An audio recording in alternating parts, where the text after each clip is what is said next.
validation, now I validate myself. Building inner strength, putting doubt up on the shelf. No more unnecessary drama, no more wasted time. Climbing higher constantly, making my own climb. Standing on higher ground, where excellence is found. My potential knows no bounds. Raising the bar, breaking ground. My network is my net worth. Choose your company wise. Surround yourself with eagles, not with sheep in disguise. Every interaction is a reflection of my brand. Quality over quantity, that's my personal command. Standing on higher ground, where excellence is found. My potential knows no bounds. Raising the bar, breaking ground. Whoa. I'm not just living, I'm manifesting my vision. Cutting through limitations with surgical precision. My expectations are my compass, my respect is my shield. To mediocrity and chaos, I will never yield.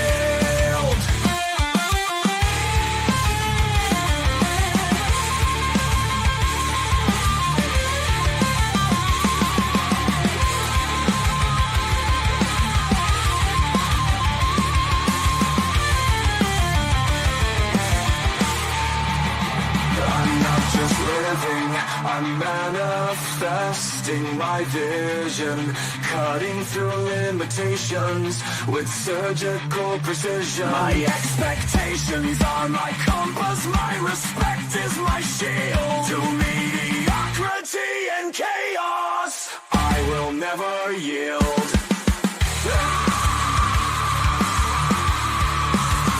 Standing on higher ground,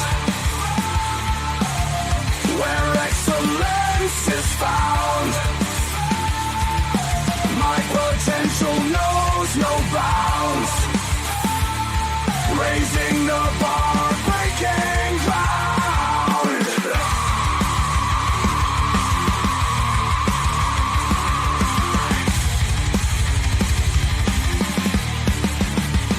I'm not just living, I'm manifesting my vision. Cutting through limitations with surgical precision. My expectations are my compass, my respect is my shield. To mediocrity and chaos, I will never yield. How you doing, ladies and gentlemen? Welcome to This and That. I'm your host, Xander, where we talk about this, that, and everything in between. And it was a rough afternoon this Sunday night, man. I tell you what, I was working on some stuff, and then I was like, oh yeah, I'm ready for the show. Then I looked and I seen, and the show wasn't even up there. I was like, oh hell. So I had to go ahead and put the show up there for y'all. Get everything up there so that y'all can see the finders. Then I had to get all the audio files up there because, you know, tonight is our Sundays members only. And we do reactions to the questions and comments that happen from the fans on the podcast on Sunday nights. And I had to upload the videos. So when I get the audio file up there, I'm like, oh crap, now the camera's not working. So, and now you see me, we went from the 1080 that we had yesterday to the 720 that we got today because it was too much lag yesterday. So I had to make that change too, refresh the computer and everything. I was like, Jesus Christ. So when I told y'all we were supposed to be starting at 10 o'clock, it's 11:14. But we are 6 days away from daylight savings time, so we are one step away from everything starting an hour sooner, where we will be kicking it off at 10 o'clock, because 10 o'clock would be 11 o'clock and we would be on the ball. I appreciate you guys for coming to the show. Make sure that you like and subscribe as you come through. Special shout out to Omni81, Red Void, Liberty Twitcher, Max Poser, Mr. Pibbs. If you guys would like to come onto the show in real time, you can do so. Special shout out to Usman. I know he's coming through at some point tonight. And I think Joseph's coming through as well.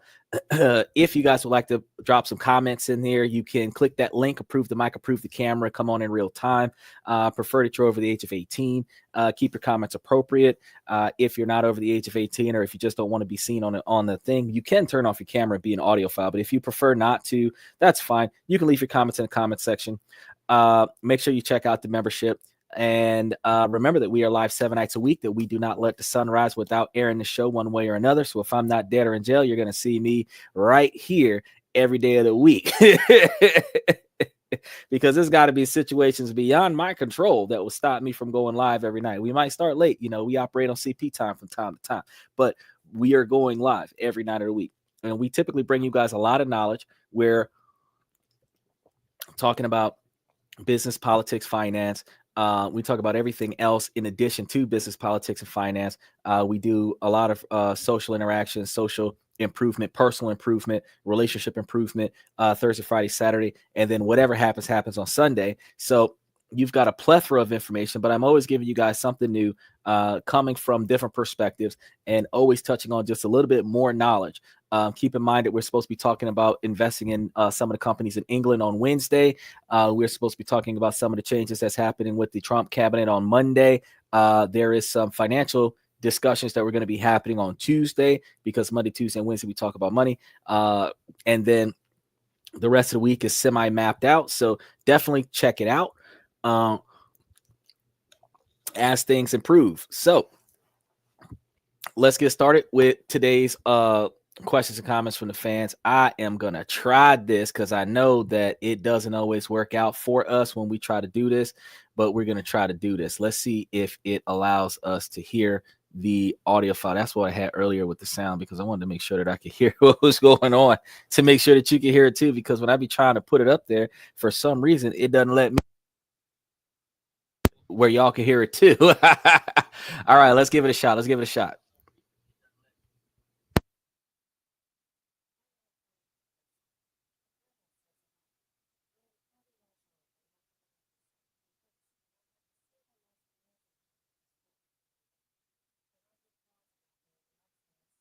Yeah, it didn't work for you. So we're going to be doing this again. I told you I had this problem. I said this was a problem. And I was like, man, we're going to have to figure this part out. So let me go ahead and pull this down. And then, yeah, this one's going to have to come down. And then we're going to have to put another one back up there. No. This one. There we go.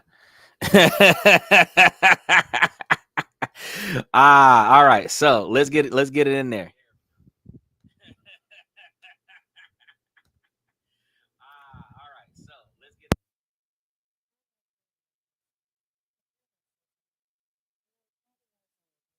The single most amazing man who's 33 in the world.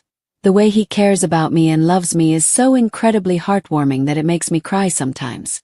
We've only been together for a few months, but damn, I would marry this man tomorrow. We met on Hinge right as I was starting to lose hope. He does so much for me without ever being asked. He's so kind and patient and caring, sometimes I wonder how I ever got so lucky. We talk about every single thing and handle the few arguments that we've had with such grace and compassion. It's so easy to voice concerns and feelings to him and vice versa. Sometimes we just lay on the couch and stare at each other for what feels like hours. We actively talk about our feelings towards each other almost every night, and it's so refreshing to be with someone so honest and open and vulnerable. I can finally say that I know what true love feels like, and it's simply magical. All this to say, there are good men out there. Took me a while, but I finally found him. Don't give up hope. Just found out fella I was. Well, I can tell you that is congratulations. That look, we had another one come up there. We're going to be dealing with these bounce back and forth with these audios, because I grabbed a lot of these comments and I threw them into audio files so you guys can hear the things that I'm seeing. Apparently, congratulations, you found you a good person. There are good men and women out there. They are hard to find because the bad ones get thrown back to the same category that the good ones are swimming around in. So you can't tell whether or not you got you a bad fish until you caught it and then you throw it back. When you get your good fish, you keep it, but you also understand that dating pool has less and less good fish in the pond with all the bad fish being thrown back. So whenever you find one, they're a diamond in the rough, like Aladdin and Princess Jasmine. You've got to keep that. You got to hold on to it. I know there's a lot of people who always regret the one that got away, that good person that was in their best interest, and they did not hold on to that. But you got to understand that there's at least one person out there for everybody, if not two. So understandably, even though the population distribution is like a 1-to-1 more often than not, the fact is that people break up and get divorced more often than you would be aware of.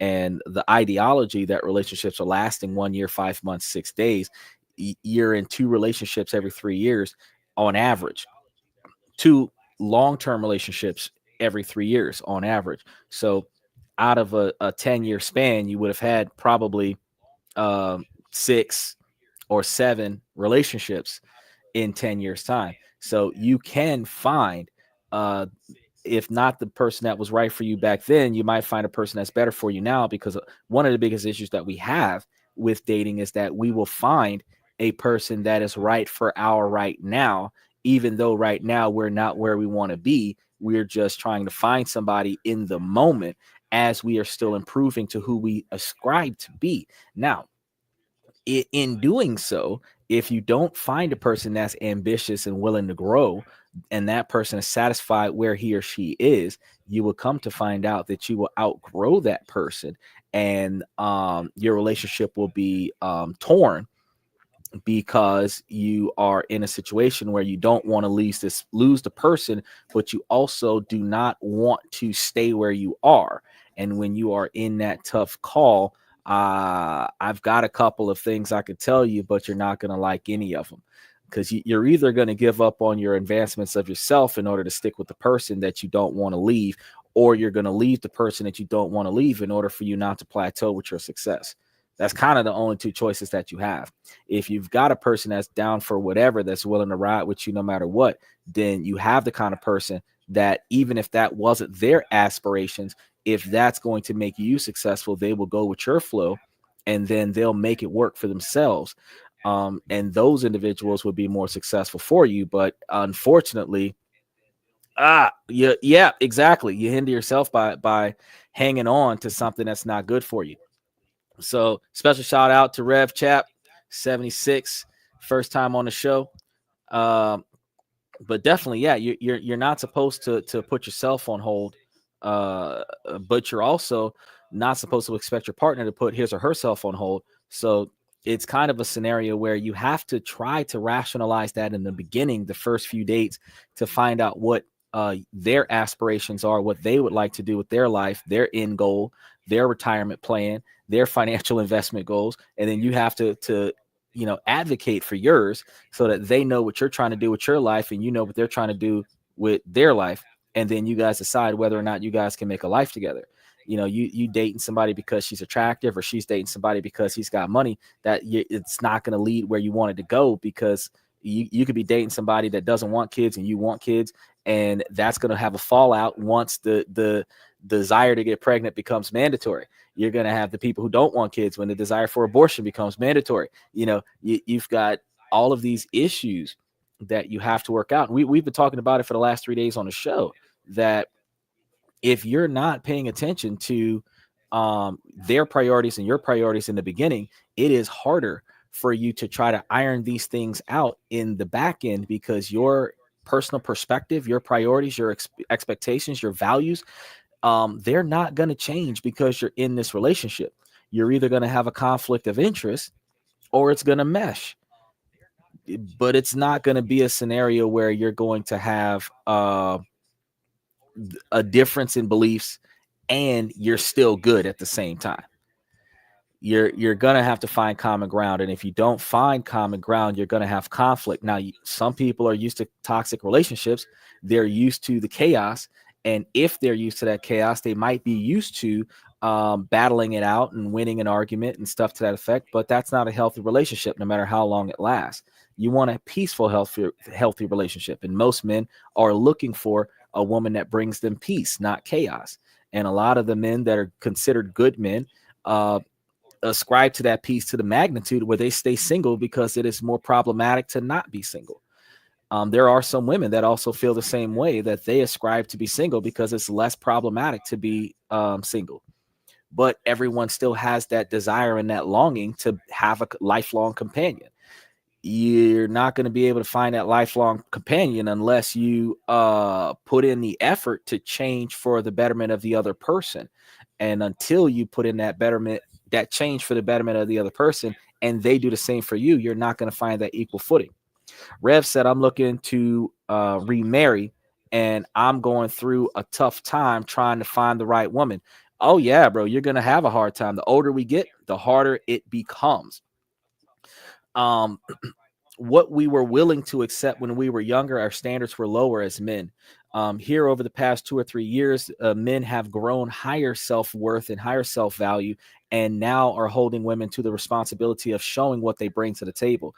I actually made a post earlier today, and I don't know how many people got wind of it before the show went live, but I made a list of things that men usually expect out of what they believe to be a good woman, and they're all characteristics that have nothing to do with finances. And the thing is that when we ask a woman, what do you bring to the table?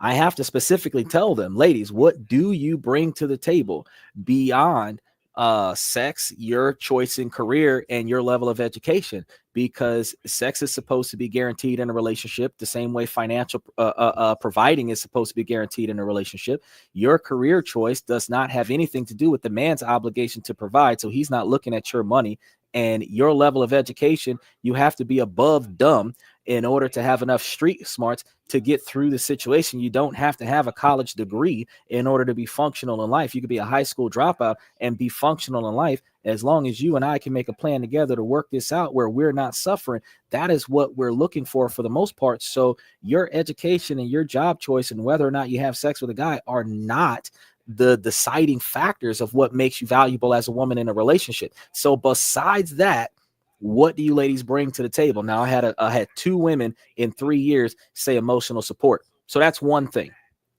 Beyond that, nothing else has been said from any of the women that come to the show. And we got about 30% women on the channel right now, and they don't have much else to say. A lot of the times they just try to devalue what I'm telling them. But I'm like, look, that is why you're not successful in your relationship, because a lot of women gauge themselves as valuable based on what they look for in a man. So she thinks that she's valuable because she's smart, because she's looking for a smart man. She thinks she's valuable because she's financially successful, because she's looking for a financially successful man. She's ambitious because she's looking for an ambitious man.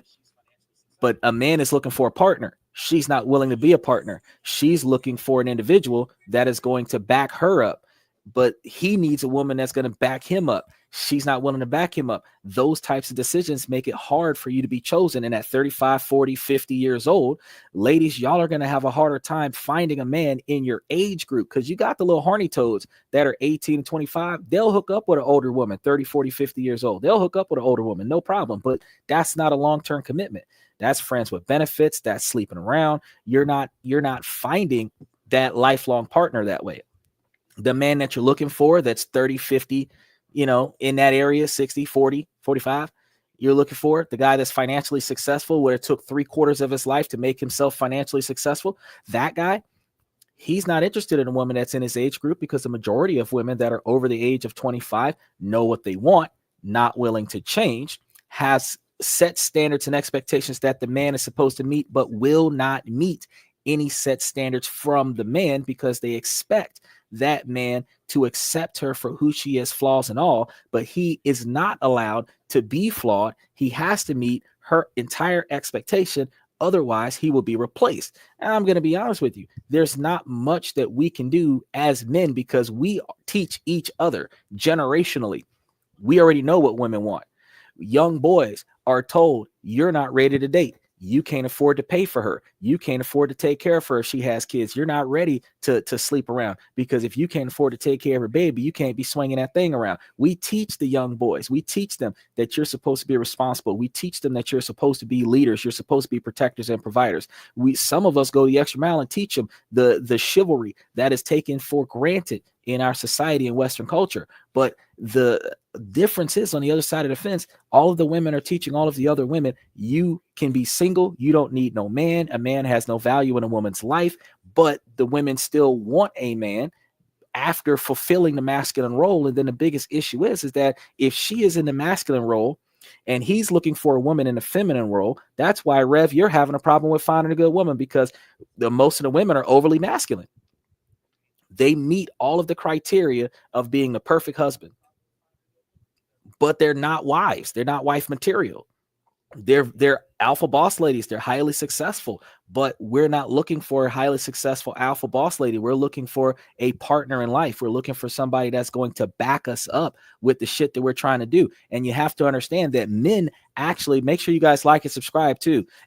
We actually, as men, we will take your goals and make them our responsibility. We will take your vision and we will make it our duty to accomplish that. So when you find a man that has true ambition, you find a man that has true goals and aspirations, and you link up with that man, as soon as you tell him the things that you want in life, it is his mission in life to make that happen. And a lot of us, we even go after your luxuries. If you want a Mercedes, we try to get you one. You want a house on a beach, we try to get you one. You want all of these other luxurious standards of living, we try to provide that to you within reason. We do the best we can to get you those things. You want to be a successful career woman, we'll pay for your education, we'll pay for your resumes, we'll bring you all the interviews. If you want to start up your own business, we'll take a third of our income and invest in the startup of your company. We'll work 2 jobs, one for you and one for ourselves, to make sure that you become successful. But the difference is that there's not a lot of women in 2025 that has the motivation and mentality to say, I will do all of that for a good man. I will carry his weight. I will run his business with him. I will balance his budget with him. I will invest his money instead of spending his money on shopping. I will set up a lifetime, because I've already told you guys on the show plenty of times, bro. Me and Usman just went through the numbers on Tuesday, Wednesday, and Thursday, that if you put away $100 a month, in 47 years, you guys have $1 million. But guess what? If you put down $1,000 a month, in 5 or 6 years, you might have $1 million. You guys could be, the relationships last 1.5 years, right? So most men are putting up 75 to 80% of their income towards the standard of living of the house. The women are not putting in that much a lot of the times, unless you have a 50-50 relationship. So he's paying most of the bills himself. She's bringing up the rear and paying whatever's left. The rest of her paycheck, whether it's $10,000, $20,000, $50,000 a year, that she doesn't have to pay on those bills, she could put that into a high interest stock situation, 15% interest. I gave y'all 30 different stock options y'all could have invested in the past 3 weeks, where it under $20 a share, that was putting out almost 50 cents a share. That I bought a bunch of them, as a matter of fact, waiting on the dividend distribution in March, so that I can show you how some of these monthly dividend distributing real estate investment trusts that you can invest in with little to no money using a Stash app, and then you would be making bank. You would be making bank. And if you had that type of relationship where y'all built a trust, the trust was running the operation, the money goes into the trust bank account, both of y'all are getting dividends from the trust bank account, you autopilot that thing to a third party, you pay them some of the money out of the thing, they're running the trust for you. The trust is set up now, y'all get regular money. If anybody died, it goes into the trust, and everybody who's still alive gets the remainder of the money, just like when Kobe Bryant died, his wife got rich. You could set up a whole scenario where y'all could be millionaires in 2 years, especially if you're making 55,000, she's making 55,000. Y'all are living a $60,000 lifestyle. She's got like 40,000 a year that she doesn't need to put into the house. If you're putting 40,000 a year into a stock option, you're a millionaire in 2 years when you're getting 15% interest, 15 to 20% interest every year. You're a millionaire in a couple years. You're bringing back 20, 30, 40,000 a year now in no time flat. And then you're making enough money. And I tell the ladies this on a regular basis, you're making enough money now because y'all partner together to be successful. Y'all are making enough money now where y'all can both quit your jobs. Y'all don't got to work no more. Now y'all spend more time with each other because you're making more money off of the stock option than what y'all was making at your jobs. And now y'all can spend more time with each other. Y'all can spend the money that you don't need to spend on the bills. Y'all don't have to be millionaires. A $250,000, $750,000 will give you, $1 million to give you 120,000 a year, and 120,000 a year is going to give you $10,000 $10,000 a month, and that's at 12% interest. But if you was getting 150,000 a year off of 15% interest, and you put $30,000 back into the thing to increase your value every year, you're still spending 120,000 a year off of $1 million that you put away, where you're spending $10,000 a month. And nobody's standard of living is $10,000 a month. The average American is spending $2,000 to $5,000 a month on the entire standard of living for 2 to 4 people. So I don't understand why the women are getting in relationships and they are choosing the men because the men are spending a bunch of money on the first date to impress them. And I don't understand why the men are choosing the women because they're sexually attractive and they're willing to put out like these OnlyFans girls, but they're not paying attention to the character. They're not paying attention to the mindset. They're not paying attention to the drive and the ambition. They're not paying attention to his ability to make sure that you don't knock your head out when you bend over to try to pick up something off the floor. He's not even trying to protect your scalp. He's trying to make sure that you're not getting wet, trying to make sure that you don't get run over by a car. She's not trying to make sure that your ass don't get locked out of the damn car when you close the door and she's in the car. Matter of fact, if you open a door for a woman and she sit down in the car and she don't reach over and open the door for you, put her out the car, because she ain't paying attention to you. She paying attention to herself. If she ain't swung that door open for you to let you in the way you let her in, mutual respect, you let her ass walk to wherever the hell she going, because she ain't got your best interest in mind from the first date. If they want to be treated like queens, a woman is not a queen because she's a woman. A woman is a queen because she is with a king by default, whether while she was with a king and he died, or she marries a king and he's a king. She's not a queen. She's a princess until she gets her king, but she ain't a queen by default. Queens are queens because they have their king. So you are supposed to treat your man like a king if you expect to behave like a queen and have a king to accompany that. Your mindsets need to change. Rev says, man, I was dating this woman that had Amazon deliveries every day, and I was frustrated with her spending habits. A beautiful woman, but I had to let her be. Bro, that's the Raleigh theory right there, because you renting that female, bro. Real talk. There's too much going on right now where she should not, I don't care if it's her money or your money, she should not be ordering stuff every week, every day, every month. Y'all need bare necessities. If we broke coming up, if we lower middle class, we coming up, we're not where we want to be at in life. We are not satisfied with our standard of living in life. We are not supposed to be wasteful right now. We are supposed to invest in what we need. We're supposed to invest what our kids need. And then we are supposed to put the rest of that money somewhere else so that money is making money for us, so that we don't have to continue working so damn hard. Why are we 50, 60, 70 years old, door greeters at Walmart part-time with Social Security, disability, and VA benefits, praying to God that we got enough money to make ends meet between the 3 incomes? And that's one person, because you got 2 of y'all living in the same house so that y'all can make ends meet, because neither one of y'all is making enough money. Y'all got to claim single for each one of y'all, because if y'all claim joint, they're going to cut your benefits in half. And y'all supposed to be able to live the kind of lifestyle where y'all don't do, you know, that rich people live off of 30% of their wealth or less. That's it. 30% of their wealth or less. And you know what's funny? They start telling you that when you go trying to buy a house, because if you have more than 40% overhead in comparison to the money that's coming in, they don't even want to give you a loan for the house. Yeah, you can afford it. Who cares? But if you have a small dip in your income, you can't afford it. And that's one of the reasons why, if you living off of less than half, 40%, 43%, if you're living off of less than half of your monthly income, you doing all right. Look at how businesses, because I keep telling y'all, we walk in businesses, we don't act like it, but we are. The businesses, 35% or less taxation. If you have an overhead of 35% or more, you ain't paying no taxes. You have C corporations, 20% taxation. If you have and overhead that exceeds that 20% taxation, you ain't paying no taxes. So if you've got a C corporation lifestyle and you are living at 35%, you ain't paying no taxes. Everything is written off. Own the business. You create your LLC, create your C corporation, run your W-2 through your C corporation, your LLC, you start getting a shit ton of tax write-offs. You ain't got to worry about nothing. But think about this though. The rich people take their whole paycheck, put it into stocks, bonds, and investments, and then live off the dividends. Poor people pay their bills first and then take the change and put it into the stock option. That's the reason why it takes longer for us to get rich than for them to stay rich. But the way this country has been changing over the past 2 months, going on 3 months now, we are looking at the fact that if you ain't putting your money in the right spot, your ass is going to stay broke. This is the next 4 years of volatility where broke folks can become rich and rich folks can become broke.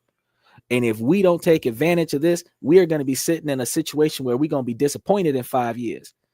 You understand? Some of us that's middle-aged and we don't know what's going on. What I said, look, I told y'all already, you could take $200 to $300 a month of you going out, hanging out, dinner dates, this, that, and the third, and invest it into a stock option, and that $3,000 a month turned into $36,000 a year or $3,600 a year that you invest in stock options. I just showed y'all a stock option just a few weeks ago where $3,600 worth of stocks would have gave you a couple $100 a month on the stock option on a monthly dividend, which turns into almost $1,200 a month. I mean, $1,200 a year. So wait, you could take $3,600 worth of money you was wasting on entertainment, put it into a stock option and get paid $1,200 a year off of that with a $3,600 stay there, and you're spending an extra $1,200 a year, and that's just on the low end. You understand? We need to change our priorities. We need to change our priorities as to what we're looking for in a partner, because we're looking for a partner that we're doing business. This isn't oh, we in it for love. Because yes, men want love. If the market crashes, would it be a good idea to buy? Yeah.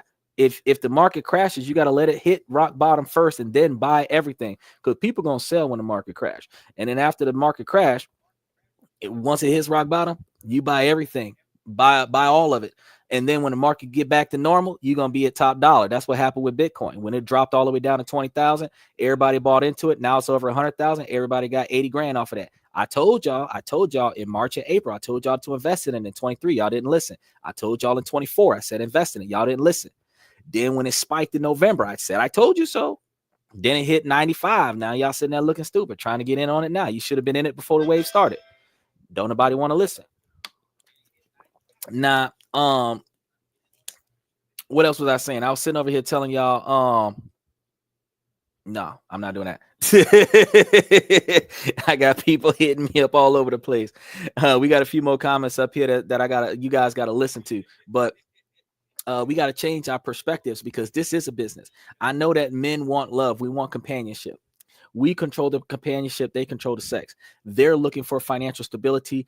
And a lot of men are blanketed and blinded by the idea that they thirsty. They're looking for a sex partner. They're not actually looking for actual partnership. And that's why they're not successful. When we start looking from a business standpoint, we're looking for benefits. And we're not talking about sexual benefits. We're talking about like effort. Like, what is she doing that she's got good organizational skills. She's got good math skills. She's got good budgeting skills. We're looking for talent. We're looking for a woman that's going to make sure that when I put $1,000 in her hand, she hands me back 1,100. We're talking about the kind of situation where if I say, let's go to the grocery store, that we're coming back with enough food where we ain't hungry and we're not broke at the same time. We're not walking through the mall and walking out with 2 trunkloads of stuff that we can't use. What Usman was telling you guys about all these snazzy suits that I'll wear on a daily basis. I have never come to this show and not had a different suit on every day of the week. And we're sitting over here calculating the amount of money I paid for these suits 13 years ago, and they're still in damn good condition, where $300 to $500 a suit was averaging about 7 to 10 cents a day to wear these suits. And you're looking at the way these people are going to the store. These women is buying $1,000, $2,000, $3,000. They're only wearing it once. They can't fit it no more. They're going to throw it away, give it away. You done wasted all that money on something. They try to do the loaner program where they lease it from the store, and if they don't mess it up, they return it to the store, get their money back. Why? If you don't need it, if you can't find durability in it, don't get it. And that's one of the reasons why we have to start changing that mentality, is that if we can't find durability in the women, we can't get them either.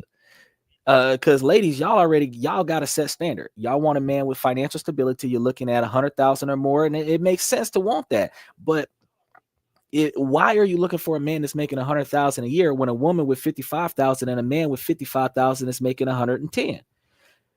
A man that is on your level is a man that can do for you what you can do for yourself. So instead of saying, I don't want no man and I don't need no man, say, thank God. Like the woman that we just listened to, say, thank God that I got a man that is willing to take over my financial responsibilities. That way I can take my money that I'm not spending on financial responsibilities and invest on our retirement so that he and I can both quit working, so that he and I can spend more time together instead of being jealous of the job and cheating on him with the tennis coach. Why don't you retire your man so that he ain't got to work no more, so he can spend more time with you so that he could be your tennis coach?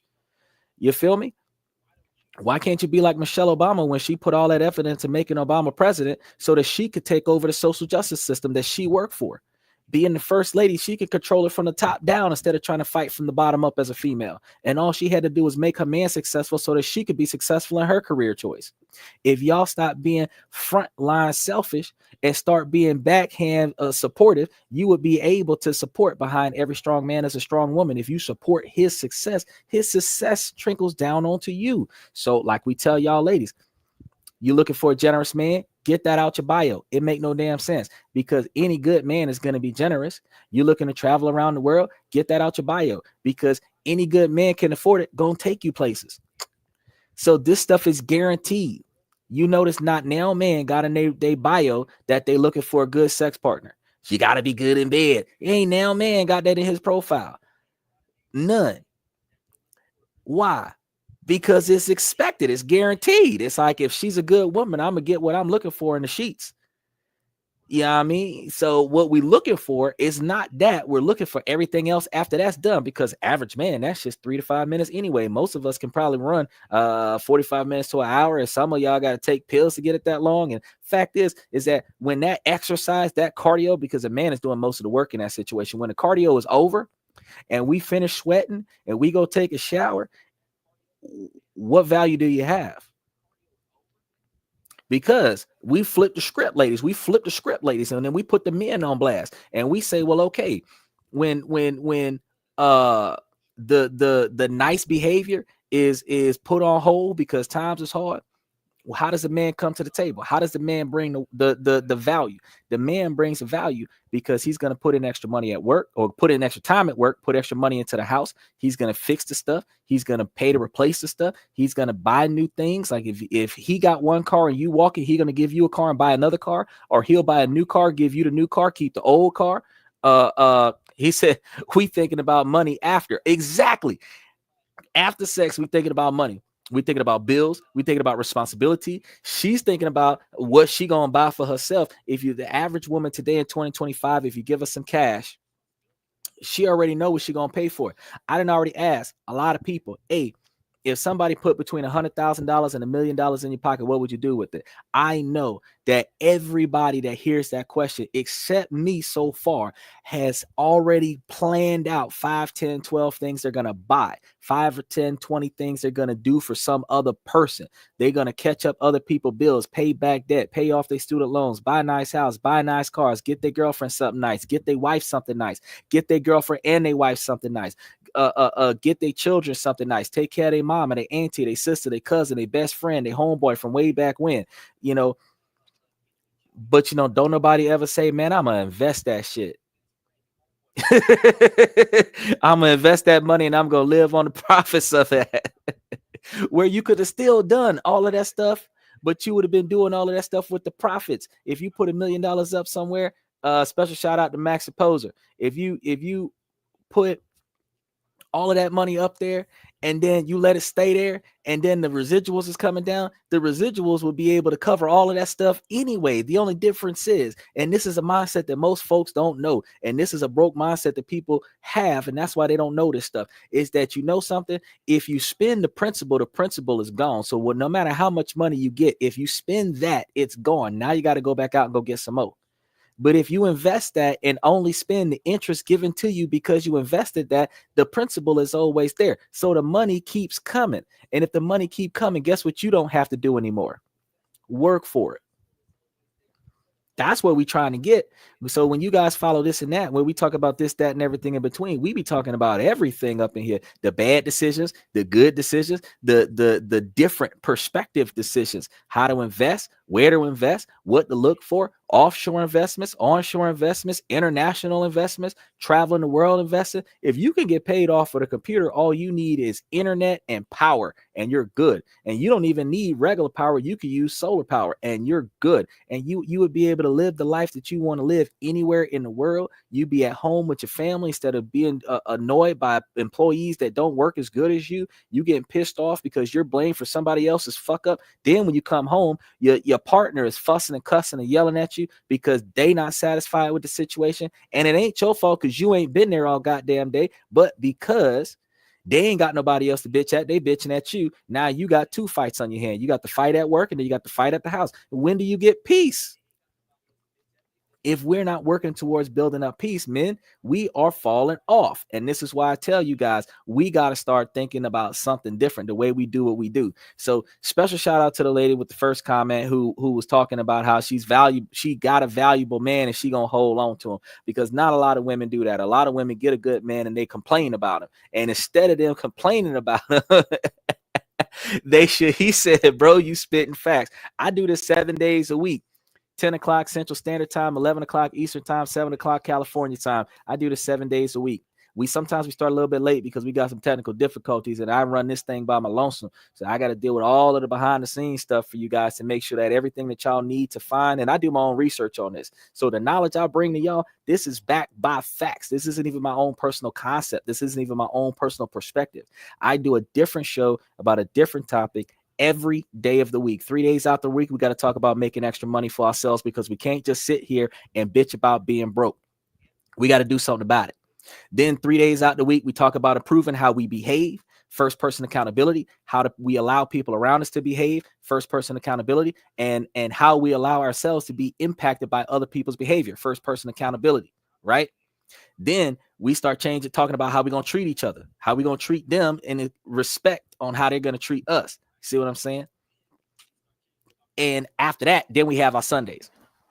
So this is like church 7 days a week. We're going to sit over here and preach the gospel about improvement. We're one step away from hitting Wikipedia in the 3 topics of knowledge, business, and social improvement.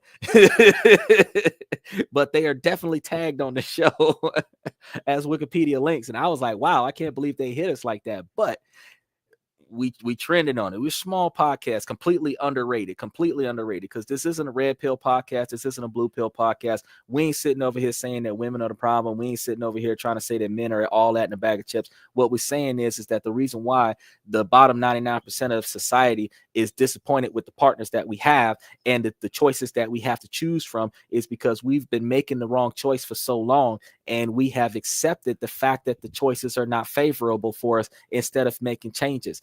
Think about this. You've got a lot of ones. I appreciate it, man. I appreciate it. We got a lot of us that say, oh, I'm not dating so-and-so because that's not my type. But you come to find out that every time you date your type end in a bad relationship. Well, maybe your type is toxic, bitch. You might want to start dating somebody that's not your damn type. That way you find the right one. You got a lot of women that's dating a man that's rich, and rich men ain't got no problem with beating your ass and throwing you down a flight of stairs like Chris Brown. But a broke man will worship the ground that you walk on, rub your feet, run your bath water, cook, clean for you, and work 3 jobs. You don't want that man because he don't got a prestigious job. If you're looking for somebody that's right for you, not your type, the one that's right for you, the one that you need, not the one that you want. You got to get what you need, not what you want. If you get what you need, your life will be better. Because guess what happens after you get what you need? You get what the fuck you want. But if you never get what you need, you're not able to ascribe to what you want. You're not able to chase what you want if what you need is not there. And that's one of the reasons why, as men, because it takes us, again, 3/4 of our life to make ourselves financially successful to the magnitude for us to be considered valuable by the type of woman that we're looking for, right?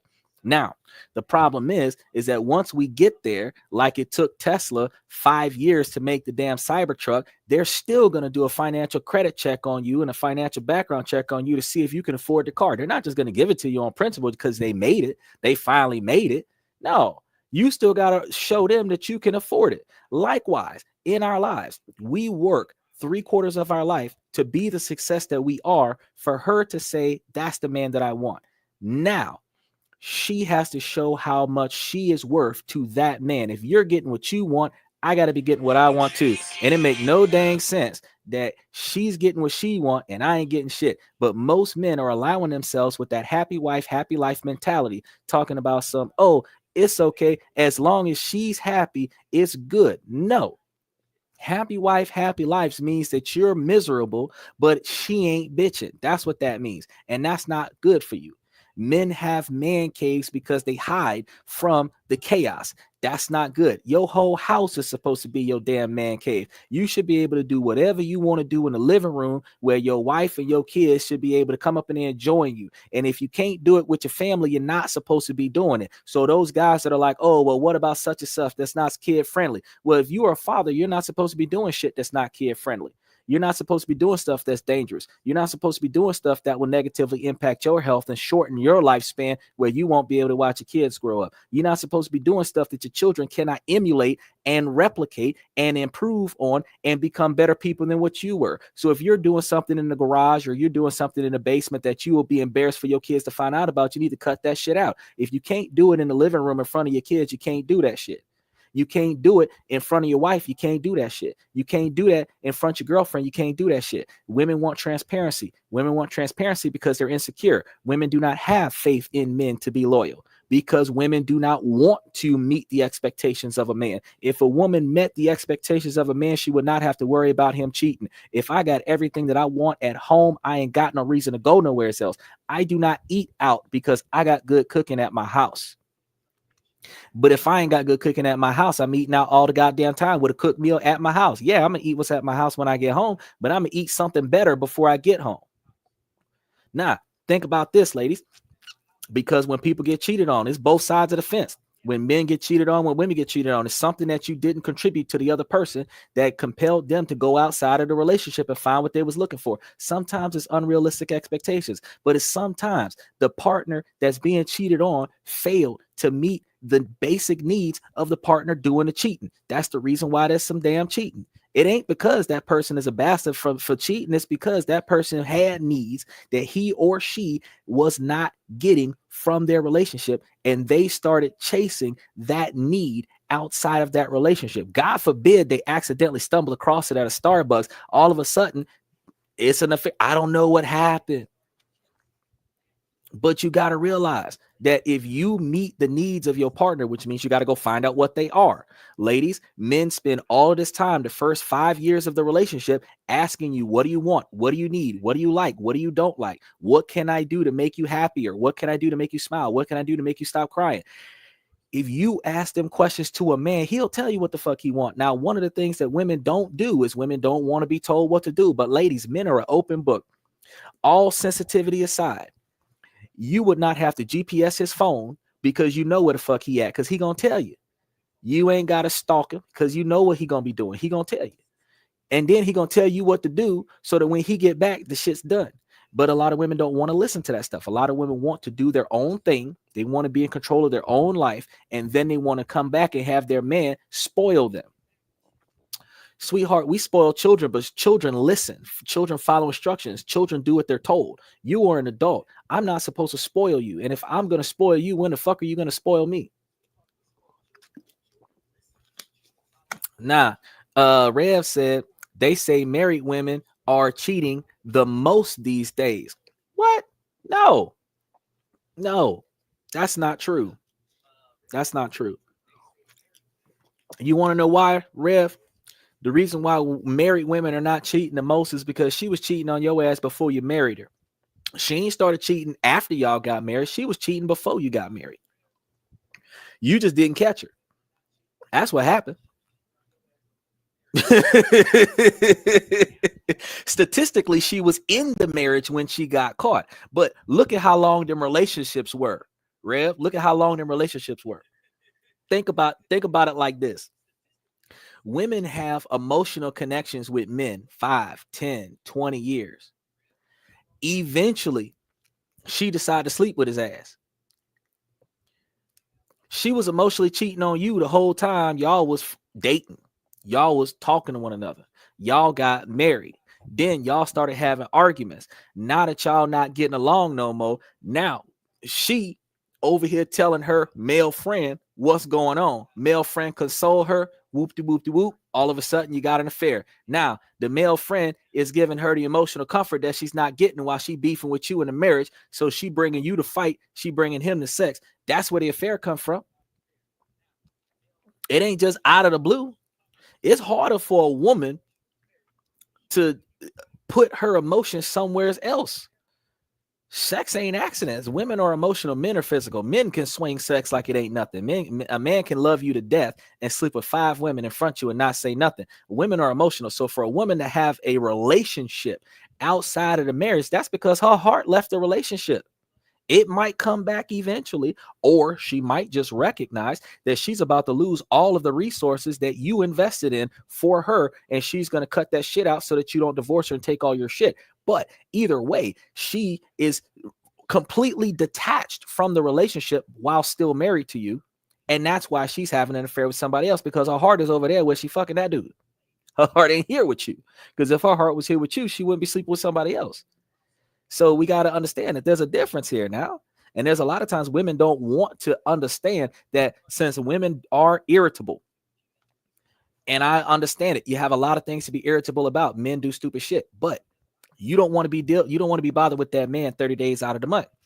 Why the hell don't you just tag in 2 or 3 other women and let them, y'all just have that type of relationship? Because it working in Dubai. They got 5, 7 wives. If he can afford to pay for all of them, just have 2 or 3 women that you know that he would be satisfied with, and let them do the stuff that you don't want to do. You still getting all the resources of the wife, but the difference is you know where the hell your man is at. Your man is with Tuesday in bedroom 2 in the house, like the Crane Mansion from As the World Turns. Didn't he have his wife, his ex-wife, his ex-ex-wife, and his baby mama in the same house with all of his kids? I'm trying to tell y'all don't understand how it's supposed to be. Where y'all ladies, y'all don't have to do nothing extra. If the shit that you don't want to do as the main wife, you high five the other bitch and let her go and do it. That way you ain't got to.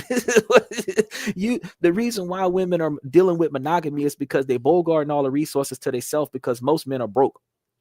So the man can't afford to pay for 2, 3, 4 families or 2, 3, 4 different houses with 2, 3, 4 different groups of children. So she bogart the man. She bullied the man. She manipulate the man. She control the man to keep the resources to herself. That's a selfish tactic. But in order for you to keep the man to yourself, you have to meet all of that man's needs. If that man got needs that you ain't got no time for, sweetheart, you got to tag in a stunt devil. Y'all don't want to do that. But that's where the other relationship come from the man's side of the relationship, when the man start treating, because there's shit that you're not doing. The acknowledgments, because he needs validation, he needs confirmation, and he needs appreciation. He doesn't get that from you. You could be a 10 and he'll cheat on you with a 4, because that 4 appreciates him, validates him, and admires him on a regular basis. All you got to do is respect your man. He ain't going nowhere. Respect with him, sleep with him. That's what you got to do, right? Special Megatron's back again. Special shout out to Megatron. What are we talking about today? Today we was doing the questions and comments. I went on a nice long tangent, but we were doing questions and comments from the fans. I got a few of them on an audio file here. We was going to listen to them and respond to, because we got a couple reckless ones up here. But the first one was congratulating a man that she had found, because that man was the best thing that she could ever find. And then I was talking about how there was there's a lot of us out here, but we tired of the bullshit, so it's hard for you to find us, because a good man is at his house. You're not gonna find a good man at the club. A good man is at his job. You're not gonna find a good man at the bar. You might find a good man at the traffic light, but a good man is usually still in his uniform, in his car, on his way home. And that car ain't always a nice car. That car is always like a 10, 15, 20-year-old car. Ain't got no 10 on it. You can see where he work at, because you can see the uniform through the window. Halfway off him, he ain't even took the uniform off himself. He gonna take the uniform off when he get home. Now, a good woman would take that uniform off of him, put it in the washer so it's clean, run him a bath so that it's ready for him, so that when he get in the thing, he could rest and relax and soak in the tub. When he come out of the tub, he got food on the table. He can eat, go lay down, get him some good sleep, so that when he wake up in the morning, he know where his clothes at, because you done brought it to him. He can get dressed, give you a kiss, get out and go to work and make that money for you again. Because back in the 50s, 60s, and 70s, the women handled the finances. The men would bring the whole check home to the women. Now, before that, in the 30s and 40s, the women would give all the money to the men. But in the 50s, 60s, and 70s, early 80s, the men would work all day, half the night, bring their money home, give it to their wife. The wife would handle the budget. The women in the Philippines right now today do the exact same thing. Women in America, you bring your check home to your wife. If you ain't paid the bills first, the bills ain't getting paid. The women feel like the man should take care of all of the responsibilities. Sweetheart, in order for you to be a partner, equal partner in a relationship, you got to take care of something. You got to do something. We ain't expecting you to pay for shit. So what are you doing if you ain't paying for shit? That's what we were talking about. A special shout out to Mama Bird back again. I appreciate you coming to the show. Maybe the 4 is a throat goat too. You never know. Well, that could be a thing, but again, if the main wife is not meeting the expectations of the man, then the problem that you're gonna have is that the man is gonna go and find a secondary. He gonna find a woman that's gonna do for him what the main woman is not doing for him.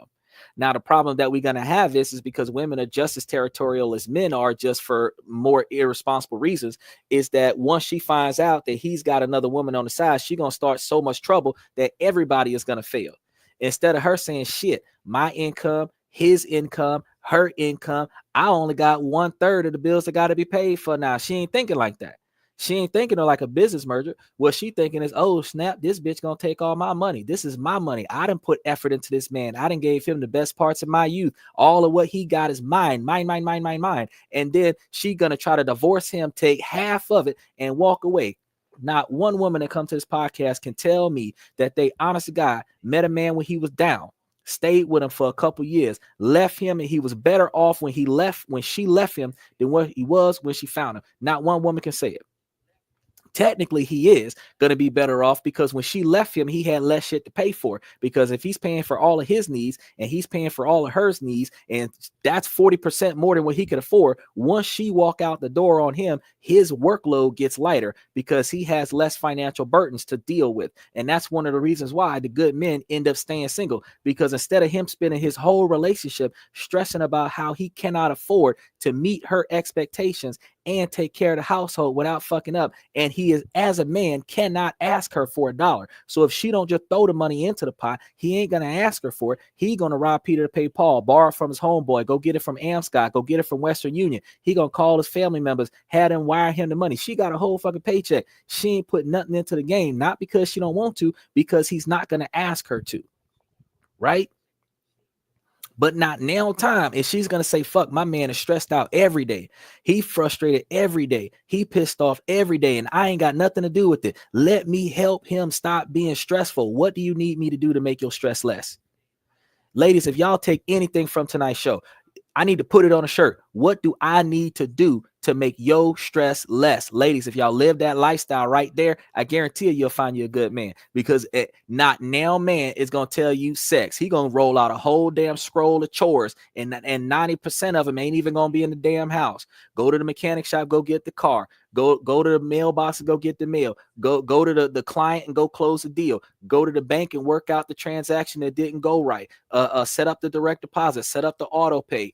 He gonna be giving you some chores now. He gonna tell you what's going on. Go talk to the maintenance man that's supposed to be dealing with the solar panels on the roof. He ain't gonna tell you nothing about going in the kitchen and making him no breakfast, no lunch, or no dinner.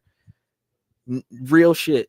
Here in 2025, ladies, if you ask a man past cooking and cleaning, what else can I do for you to make your stress less? I swear to God, he gonna give you a whole grocery list full of stuff to do that ain't got nothing to do with the household chores that women are afraid to do. But that's why we have washers and dryers, because women don't wash dishes no more. We got microwaves because women don't cook no more. We got dishwashers because women don't wash shit no more. We got TV dinners because women don't cook no more. You feel me? So at the end of the day, we got vacuum cleaners, Sharks, rhombuses. We got all kinds of vacuum cleaners that automatically vacuum the house. We got Swiffer mops because women don't mop no more. So you got to understand, ladies, men are inventing stuff to replace the household chores so that the women ain't got to do it. So ladies, why the fuck is y'all sitting over here getting pissed off talking about something? I ain't no slave. It's oppressive. You want me to be in the kitchen. We don't want you to be barefoot and pregnant in the kitchen, sweetheart. We want you to wear some flats, put you on some loose pants, nice little button down, and take your pregnant behind to your Fortune 500 job and put in on this goddamn business that is the two of us. That's what we want. We want you to chip in on this shit instead of asking us to cash out on you all the goddamn time. That's what we doing. He said, man, I've been through all the situations you talking about. Look, now I know what I'm talking about. This is statistical facts. This is statistical facts. Men go through this stuff on a regular basis. And the fact is that we just started realizing over the past 2 years that we are getting the short end of the stick. Ladies believe that there's a wage gap. There's only a wage gap because women want to do nursing, women want to do healthcare, women want to do hospitality stuff. Men are doing technology. Men are doing engineers. Men are on the oil rigs, falling off the oil rig, drowning in the ocean. Men are in the caves, cave-ins and shit. Men are in the radioactive environments and stuff. Men are doing the construction, falling off the building, breaking their spine. Men are doing the dangerous work that's paying $250 an hour. Women are dealing with the children and the elderly and the sick that's paying $15, $20 an hour. It ain't a wage gap. It's a poor choice gap. Because why the hell why didn't you go to college and get you an IT degree so that you could work with Elon Musk instead of getting a medical degree so that you could work at Baycare? Okay. Why are you not working on a new Tesla? Why are you not working on a new Android? Why are you not working on new software? Why are you getting a job at a business degree so that you could be a manager at an Amazon when Amazon's about to replace another 30% of their employees with robots? Right? You wondering why there's a gap. There's a gap because you chose that career. You chose to be a teacher that's paid $45,000 a year for the first 5 years, and then you get $55,000 a year. Only 5 states 2 years ago raised the minimum wage of a teacher to $55,000 a year. And you got to understand, I haven't found the statistics for 2025 yet because tax season is still happening. But 2024, 72 to 79,000 a year was working class. I want y'all to understand real quick. Working class is the top of the line poor class. Back in 1970, 1980, the working class was the poor folk. You understand? So inflation did hit this country so hard that poor people are making $1,625 a week. So if you're not making that every week, you poor as fuck, even though poverty is $30,000 a year. If you're not making $1,625, and with inflation from last year, it's probably $1,800 right now. But if you're not making that every week, you are poor. That's why women are looking for men that make $100,000 a year, because a man that's making $100,000 a year is not considered poor with inflation. The women make fantastic sense with their mindset. But ladies, 2 people can come together and have a $75,000 a year income with a $69,000 a year lifestyle and have a $6,000 a year profit margin where you're not suffering. So why the hell does he have to have $100,000 by himself? Why can't y'all have $100,000 together? That's the problem. Special shout out to Carlos. He's your favorite LGBTQ streamer. All right. Well, are you my favorite LGBTQ streamer? Because I have not ascribed. Let's go ahead and tiptoe on another one because I can go on rants like that all day, but we got a lot of comments. I want y'all to listen to these. So Rev, pay attention to some of these. Talking to is literally 18. I'm a 27-year-old female. He said he was 22, which is a gap, but I was like, whatever, and shrugged it off. Not bad, right? So long as it doesn't bother either of us. I'm so confused why someone would even tell a lie like this, but I'm just mostly so embarrassed, even though no one knows, that I didn't realize. Like I basically feel a bit blonde now. We had amazing chemistry, same sense of humor, all the stuff you'd want basically as far as daily interactions. Now looking back, it feels like whatever I thought we had was just a lie/not real. To say I'm mortified is honestly an understatement. I feel super dumb right now. How did you feel when in the same situation? Did you mention you knew? Or confront? What does I'm gonna he tell mean? you right now that you dumb as fuck. I'm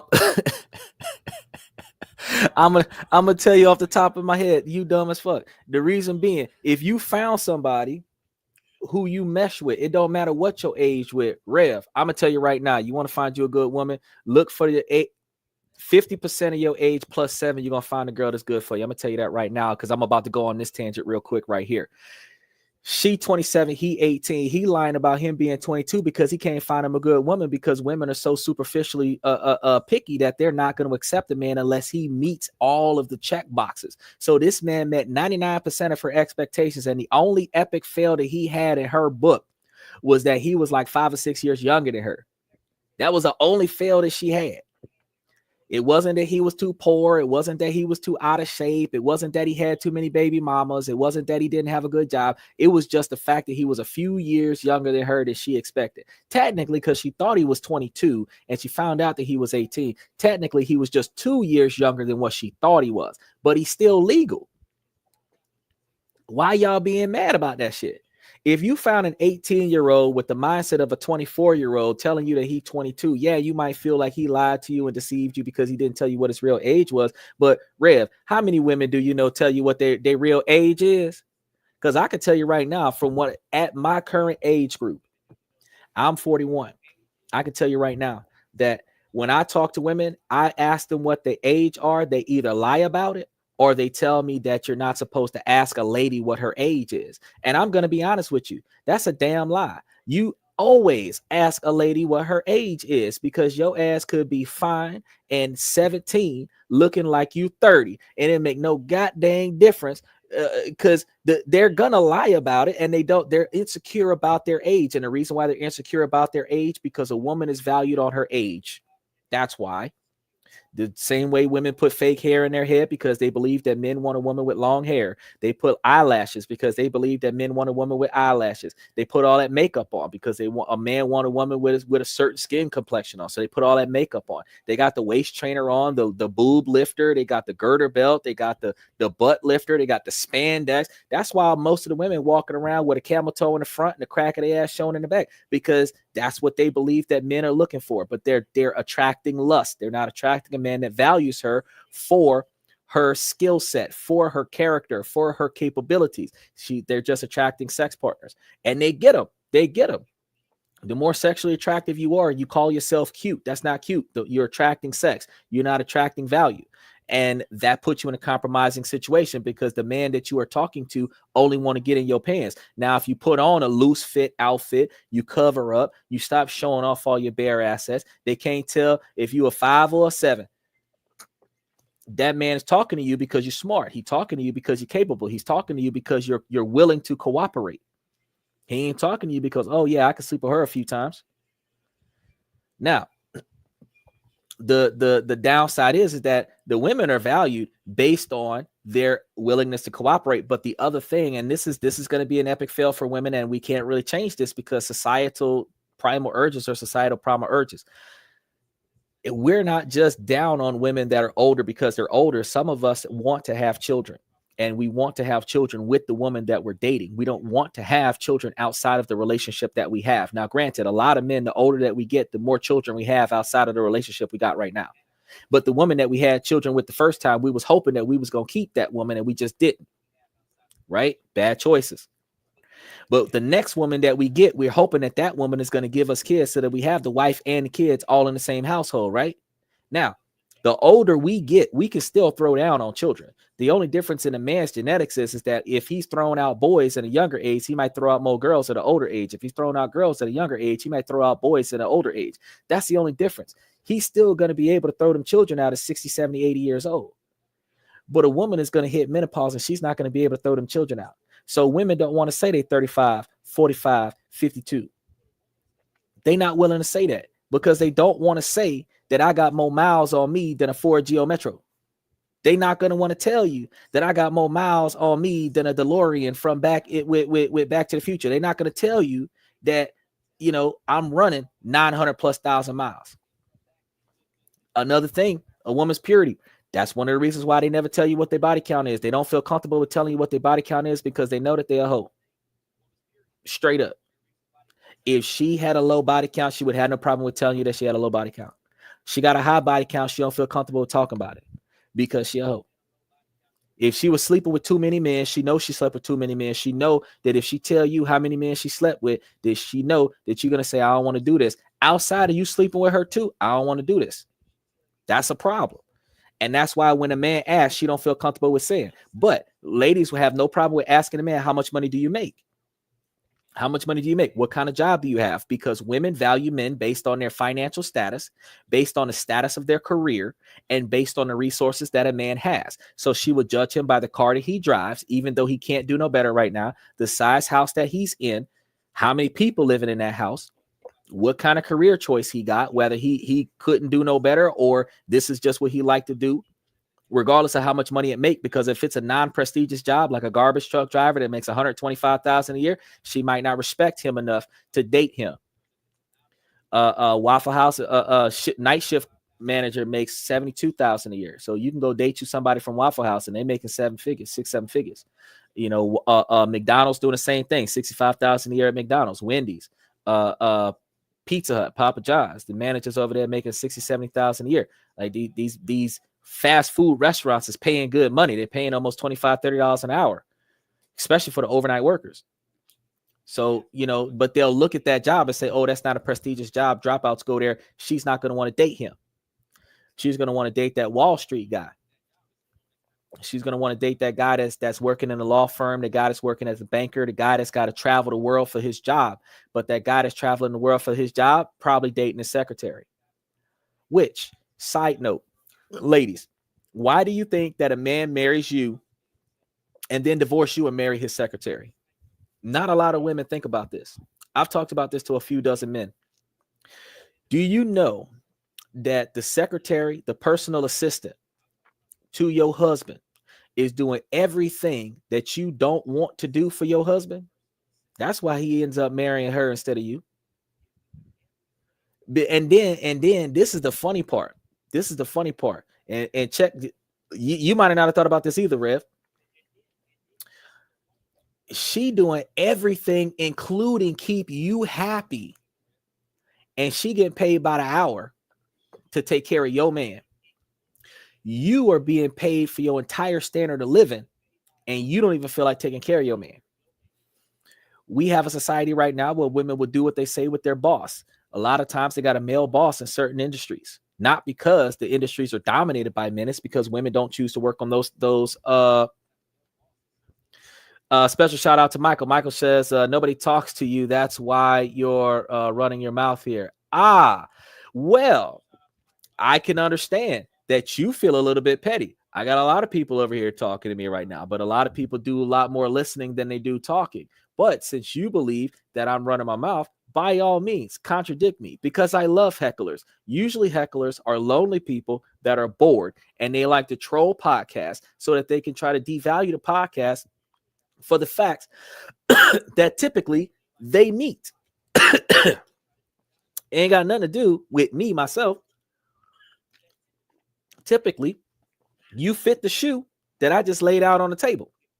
And because you bitter about it, instead of you scrolling through like everybody else who didn't feel like sitting here, you decided to stop and say something negative. So by all means, chill out and continue to challenge.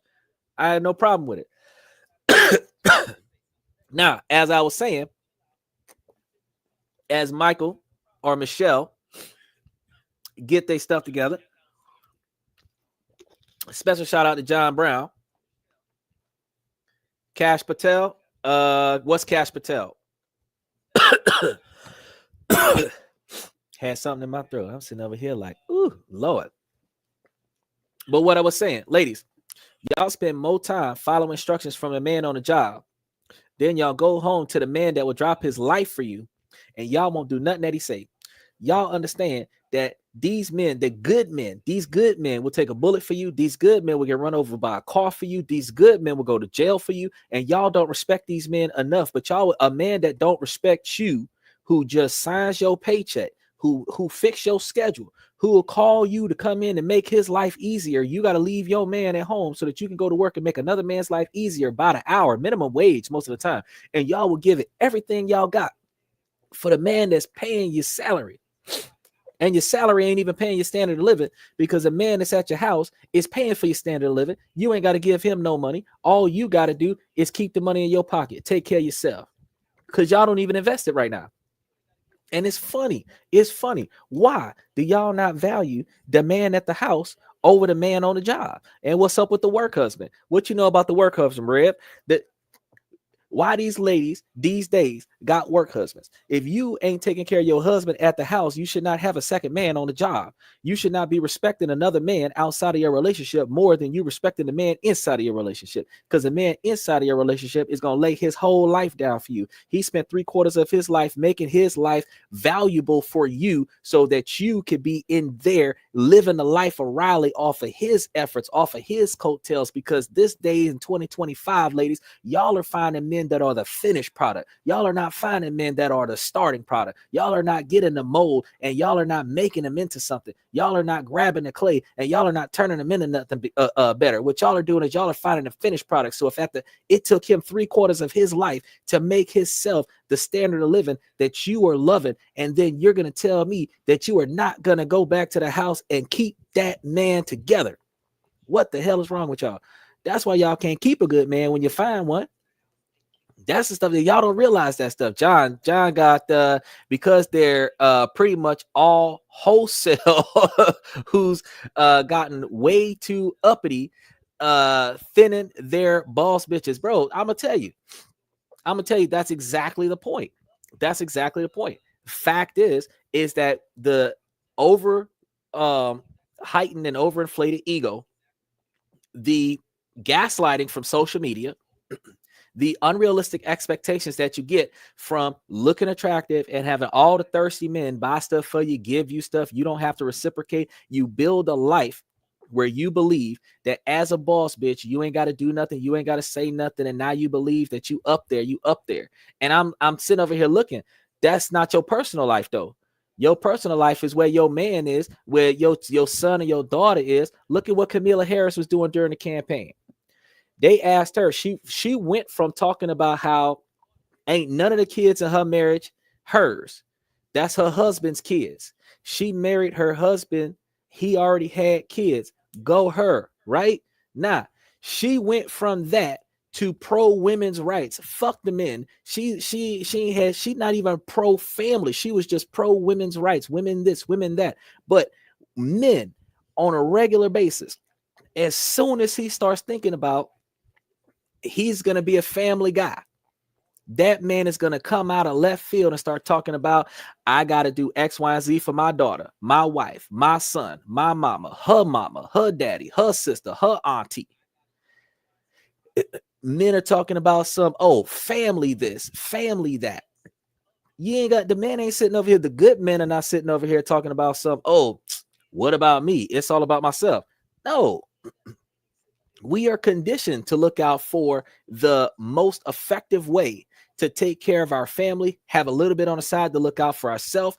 And yet, just like John Brown said, it is ridiculous that they're not doing the same thing. They're not reciprocating on that.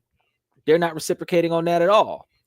John says, yeah, what the fuck? And don't even get started on that Tim Waltz guy. Good God. I don't know what the hell was going on with Tim Waltz. These guys, it's some left field stuff. I'm telling you, it's some left field stuff. And the truth is that a lot of us be blinded to it. But head coach Tim, look, head coach Tim, I ain't got no shame, but head coach Tim apparently got shame. And I'm going to tell you, look, what we got to do in our lives these days is we've got to focus on making better choices for ourselves. And that's one of the things. So I'm not over here talking about some just bitching about, oh, well, this ain't fair and that ain't fair. Look, just like what me and Rev was talking about earlier. If you want better, you have to do better. You have to change your mentality. You have to be better. So like I told y'all earlier in the show, first person accountability, you have to change your decision-making process. You have to first start off by walking up into the situation and acting on your non-negotiable expectations from behavior. For the first date, you got to start off on that. You got to start talking about what you're expecting out of her versus what you're capable of doing. She's got to be able to look at that shit and say, okay, I'm going to sign up on that. Now, you got to hold it to that shit now, because whatever it is that you're saying that need to get done in this situation, whatever it is, she's got to be able to come through with that, because whatever she asks for, you got that. So since she's getting the guarantee, you're going to have to say, okay, well, if I'm going to meet your expectations, you best to be able to meet mine. Otherwise, this ain't going to work. Because if you want something and she's not willing to give it to you, you can't talk about some accept me as I am, but I'm not going to accept you as you are. That's not uniform. And I've always come from a uniform perspective on this podcast. I've never come from just a one-sided, one side is worse than the other side and this, that, and a third. No, we both have situations where we're not getting what we're looking for, but that's because we're looking for the wrong shit. We're not getting what we need because we're expecting the wrong thing. And that's what I be trying to tell you guys, that we've got to start putting more into the right stuff. Because less than 10 minutes, I was able to tell you guys how to make yourselves a millionaire in a relationship with a two-party income where y'all not spending all y'all money on bullshit. So why is it that 99% of the population is poor? Why is it that 75% of the population make less than $100,000 a year combined income? That's because we're not, John said, actually great advice. I tell you what, bro, that's all I got is great advice, because all I do is research on this stuff. And then I piece all that information together. So if you guys ever join the membership, you guys would see a lot of the information that I'm putting into the membership. He says, Rev says it means you have to stand on business. Well, that's exactly it. When you're standing on your non-negotiable expectations for behaviors, the reason why I call it non-negotiable expectations for behavior is because it ain't boundaries. Boundaries is building walls. Boundaries is building restrictions where people are not able to get into your inner circle. I ain't building no walls. You welcome, if you're worthy, you're welcome to come in, but you have a certain level of expectations. Your behavior is going to dictate, because I don't need money from you. Your behavior is going to dictate your value to me, because I am the company that I keep. So if you ain't shit, I ain't shit neither. We got a lot of women that come on the podcast and talk about how their ex is garbage, how their ex is trash, how their ex had low self-esteem, how their ex had low value in themselves. But sweetheart, if that is who he was when he met you, then he got somebody worse off than what he believes he deserves, which means that you're not as valuable as you think you are, because you can't tell me that you're a 10 if he a 5 acting like a 3, thinking that he deserve a 2, then you a 2, you ain't a 10. And technically ain't nobody a 10, because if anybody knows something about themselves that they don't like, that they can change, that they can improve, you're not a 10. If anything that you got going on in your life that you know that somebody else don't like, that you can improve, you're not a 10. So how the hell when you consider yourself a 10, you're considering yourself in a situation where you're not willing to change. You believe that you are perfect for yourself and you don't care what anybody else thinks. But when you get into a relationship, you are a partner, which means that it matters to your partner.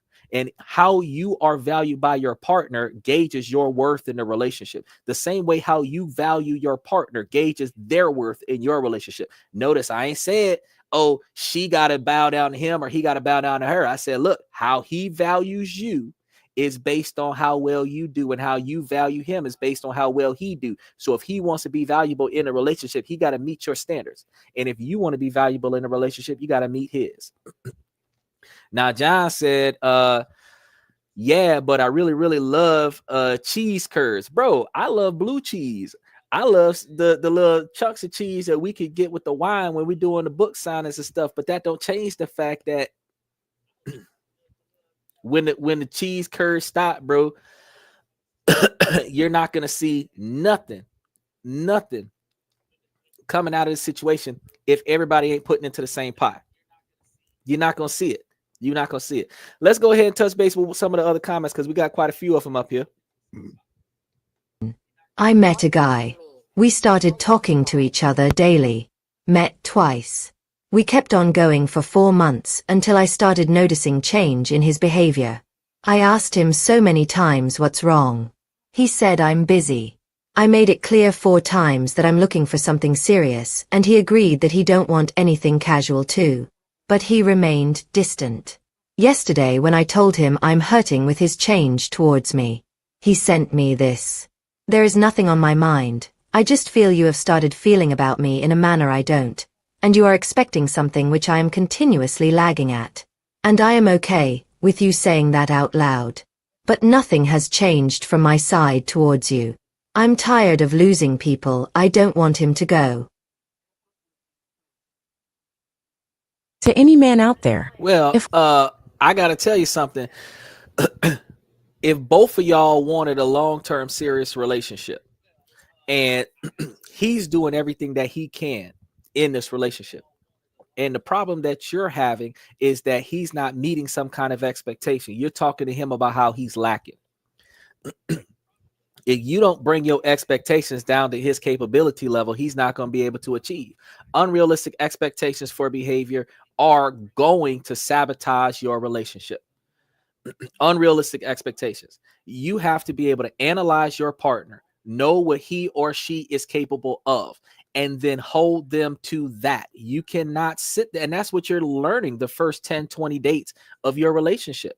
You're learning, what are they capable of? What are they willing to do? Because what they're willing to do and what they're capable of doing is two different things. You got somebody that can lift a car, but are they going to do it? You got somebody who wants to lift the car, but can they do it? The fact is that you have to find a partner that is willing and capable to be the partner that you need. And if you don't find that in this person, you got to let that person know outright that this ain't going to work for you. But likewise, if you continuously, y'all just started dating, and you continuously tell this man he's not enough, you are going to find yourself in a situation where he is not going to stay. Because if I am not enough for you, then you need to find somebody else. I am not going to beat myself up every day of the week because you tell me I am not good enough. I beat myself up enough every day of my life telling myself I'm not good enough for myself, when we need to change that. We need to start telling ourselves good job. We need to tell ourselves that we made it somewhere. We need to look back at our past and recognize where we were versus where we are and say, I didn't accomplish something in my life. Even if it ain't what I was trying to accomplish, I done made it somewhere from where I started at to where I want to be at. I done got some distance. We've got to be able to say, yes, I am not satisfied with my outcome, but I am satisfied with the results of my efforts. I am going to keep striving for more, but I am not going to waste my time dwelling on what if. I'm not going to sit here and cry about what I don't have. I'm not going to sit here and look at my neighbor's 30-inch rims and $3,000 stereo system and wish I had that too. I'm not going to be sitting over here looking at my friend with his 100-inch flat screen TV, wishing I got that too. I'm not going to be sitting over here wishing that there's some famous rapper or something like that with an $83 million house, and I wish that I had that too. No, I'm going to be glad for what I got for myself.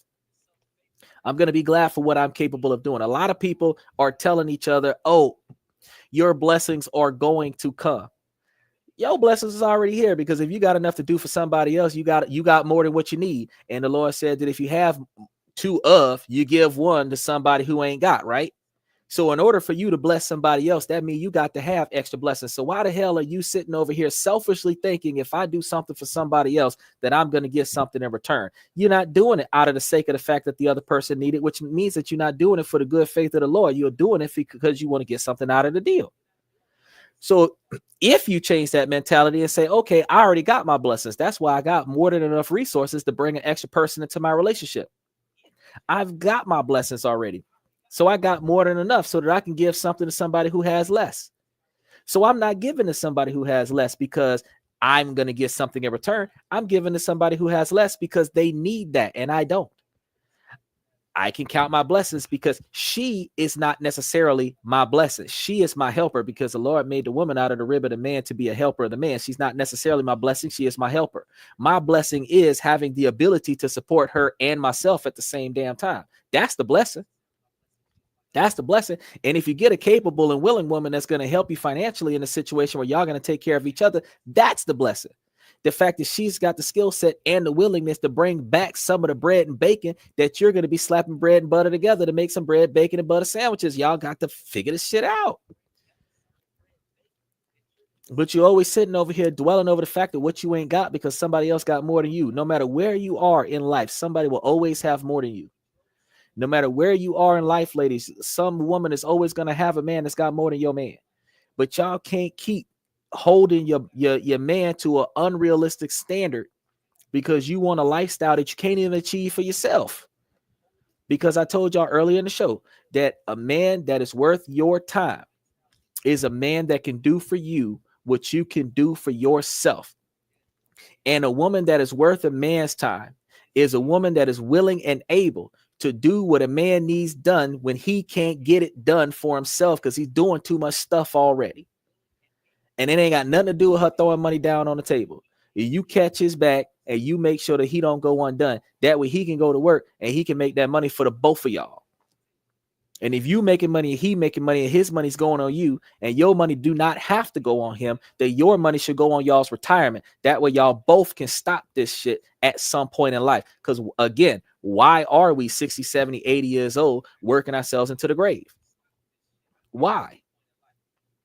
We can look right across the political party and find 1%, 23% of the population that ain't got to work.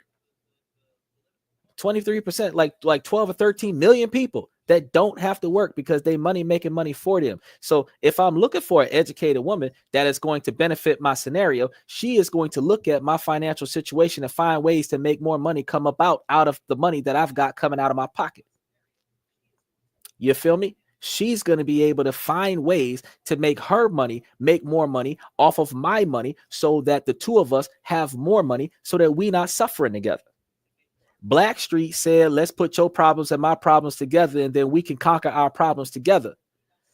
Back when broke folks wasn't sitting out there jumping on top of broke folks, holding each other down, talking about some, oh, you ain't shit because you ain't this, that, and the third.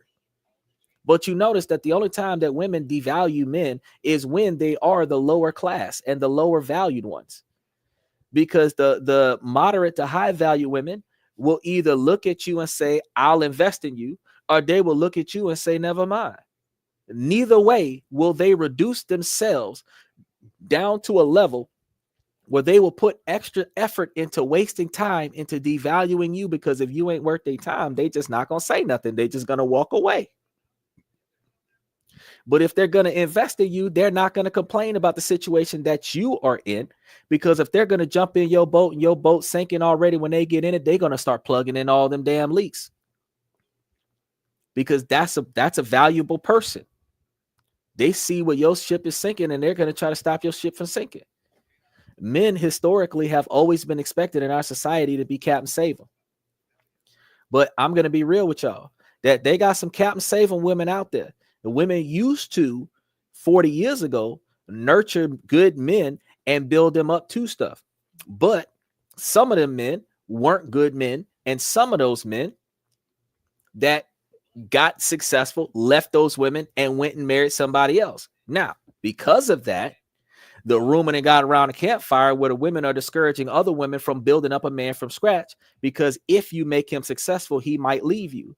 Well, if you're taking good care of his ass, he ain't going nowhere. Just because you help him get a little bit of money ain't nothing if you ain't taking care of him on top of that. But you got to make sure that you covering his needs, like we said earlier in the show. Because if you're covering his needs, a good man, this is the funny thing, a good man, if you make a good man successful, he going to give you all of his resources. He ain't going to give you half of them. You divorce him and take half. But he'll give you everything because he is what he is because of you. But when y'all go and get that finished product, he is what he is because of what he's done in his life. And you are going to benefit from what his life is now, which means that you now have to earn your spot. Now, here's another thing that a lot of women don't understand when they start chasing that higher value man. Now, the low, broke, value, insignificant ones, they're going to be bitching at all of the men that's struggling trying to make themselves successful. But here's the issue that y'all are not paying attention to, ladies. Y'all start chasing that man that 80 to 90% of the women are looking for a man in the top 23 percentile. So the more successful he is, the more valuable he is to the status quo. The more valuable he is to the status quo, the more options he has. The more options he has, the more you have to earn your keep to maintain the title of being his woman, because he could buy 3 women to do what you do. Look at what Donald Trump did. Donald Trump is a billionaire. Y'all remember 2017, he paid $135,000 for a hooker. Okay.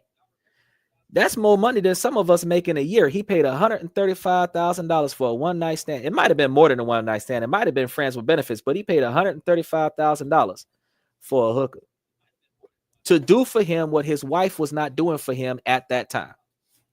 Now,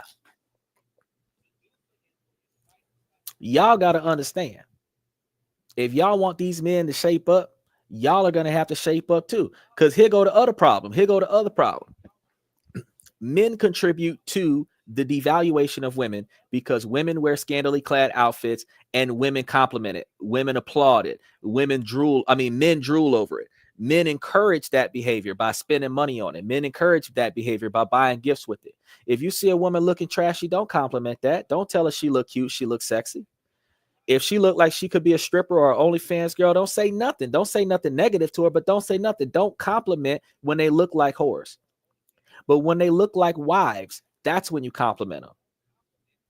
That's when you compliment positive behavior. You don't compliment negative behavior. If they're wearing that long forgotten ankle length flower dress, bustier with it, no cleavage showing and looking like that old school 1920s Southern girl, compliment that. If you're gonna compliment something. But if she looked like she like the new Catwoman outfit where the ass is hanging out in the back, don't compliment that.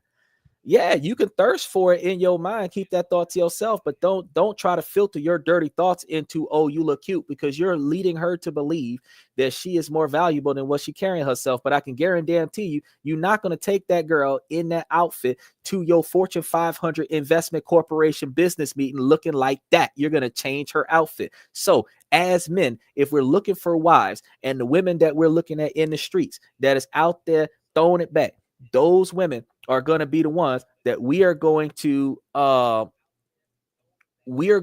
change their outfit because we want them to carry themselves more respectful. So instead of finding her looking like a thought and then complaining about it after we start dating her, we got to tell them from the gate, well, I can't date you looking like that. Because we want a good woman at the end of the day, but we also want a woman that's got self-respect, self-control, and self-discipline. So we can't be chasing a woman that's doing keg stands in the bar. That's not going to give you what you're looking for.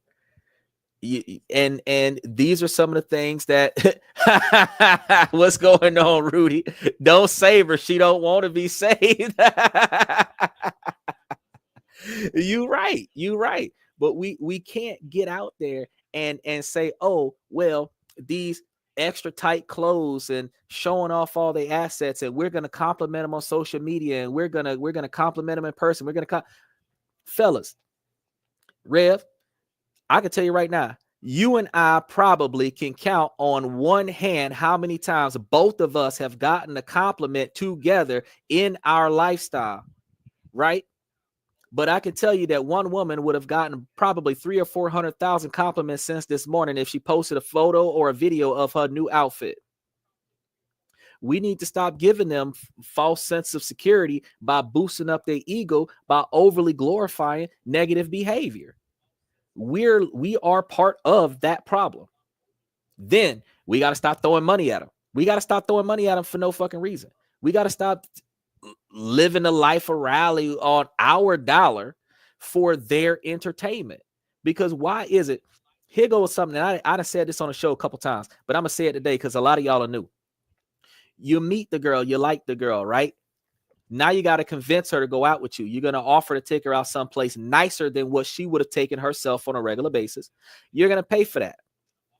Then you're going to take her out on another date. You're going to pay for that one. You're going to probably try to one-up yourself and take her on a third date. You're going to pay for that one. You might sleep with her within the first 3 dates, but you might got to take her out on 10 to sleep with her, and then you slept with her the first time.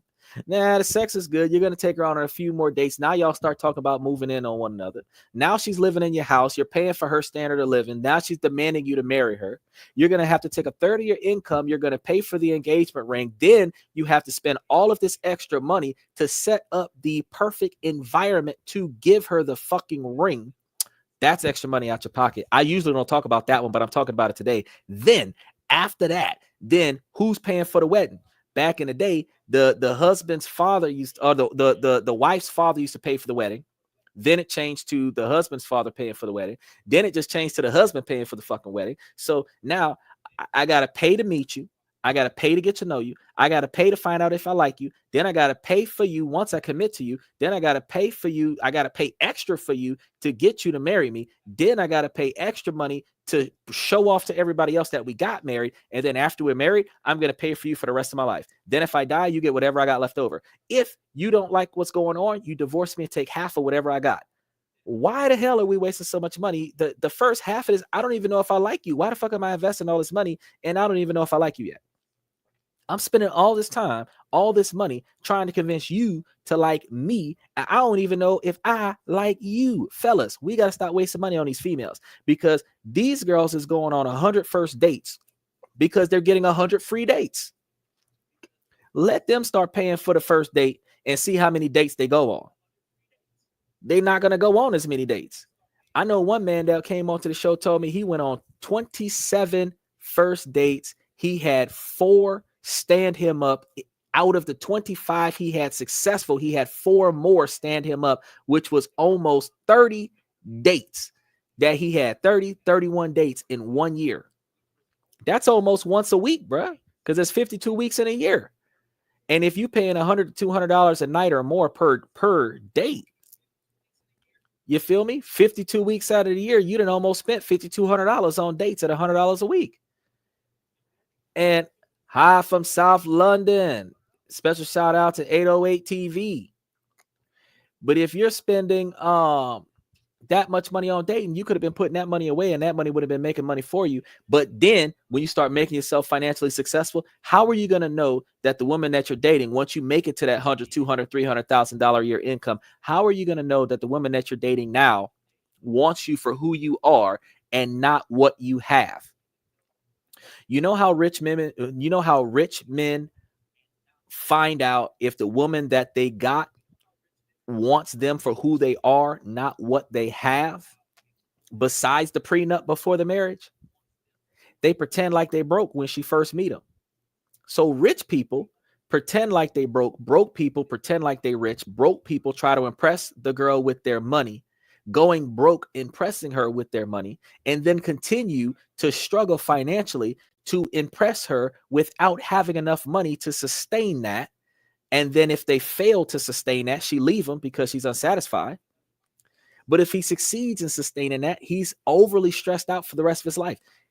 But if you pretend like you broke, you know that if she's coming to you for who you are, she gonna stay there whether your ass is broke or not. She gonna stay there whether your ass is walking or not. She gonna stay there whether you in a 1-bedroom apartment, 5-bedroom house. She gonna stay there regardless.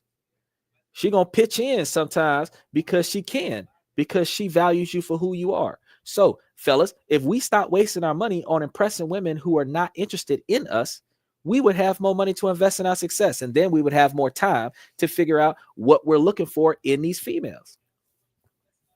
Then we would not be 30, 40, 50, 60 years old, still looking in the wrong place for the right woman. That is our problem, because you don't make wives. You can train a woman to meet your expectations as a wife by showing her your likes and dislikes, explaining to her your needs that need to be met, the operation that you operate on, just like training day. And then after she learns the ropes, she can start incorporating herself into your operation so that she can help you be more successful, so that you can share your success with her. So she benefits from helping you out, because the more you can do, the more you can do for her, right?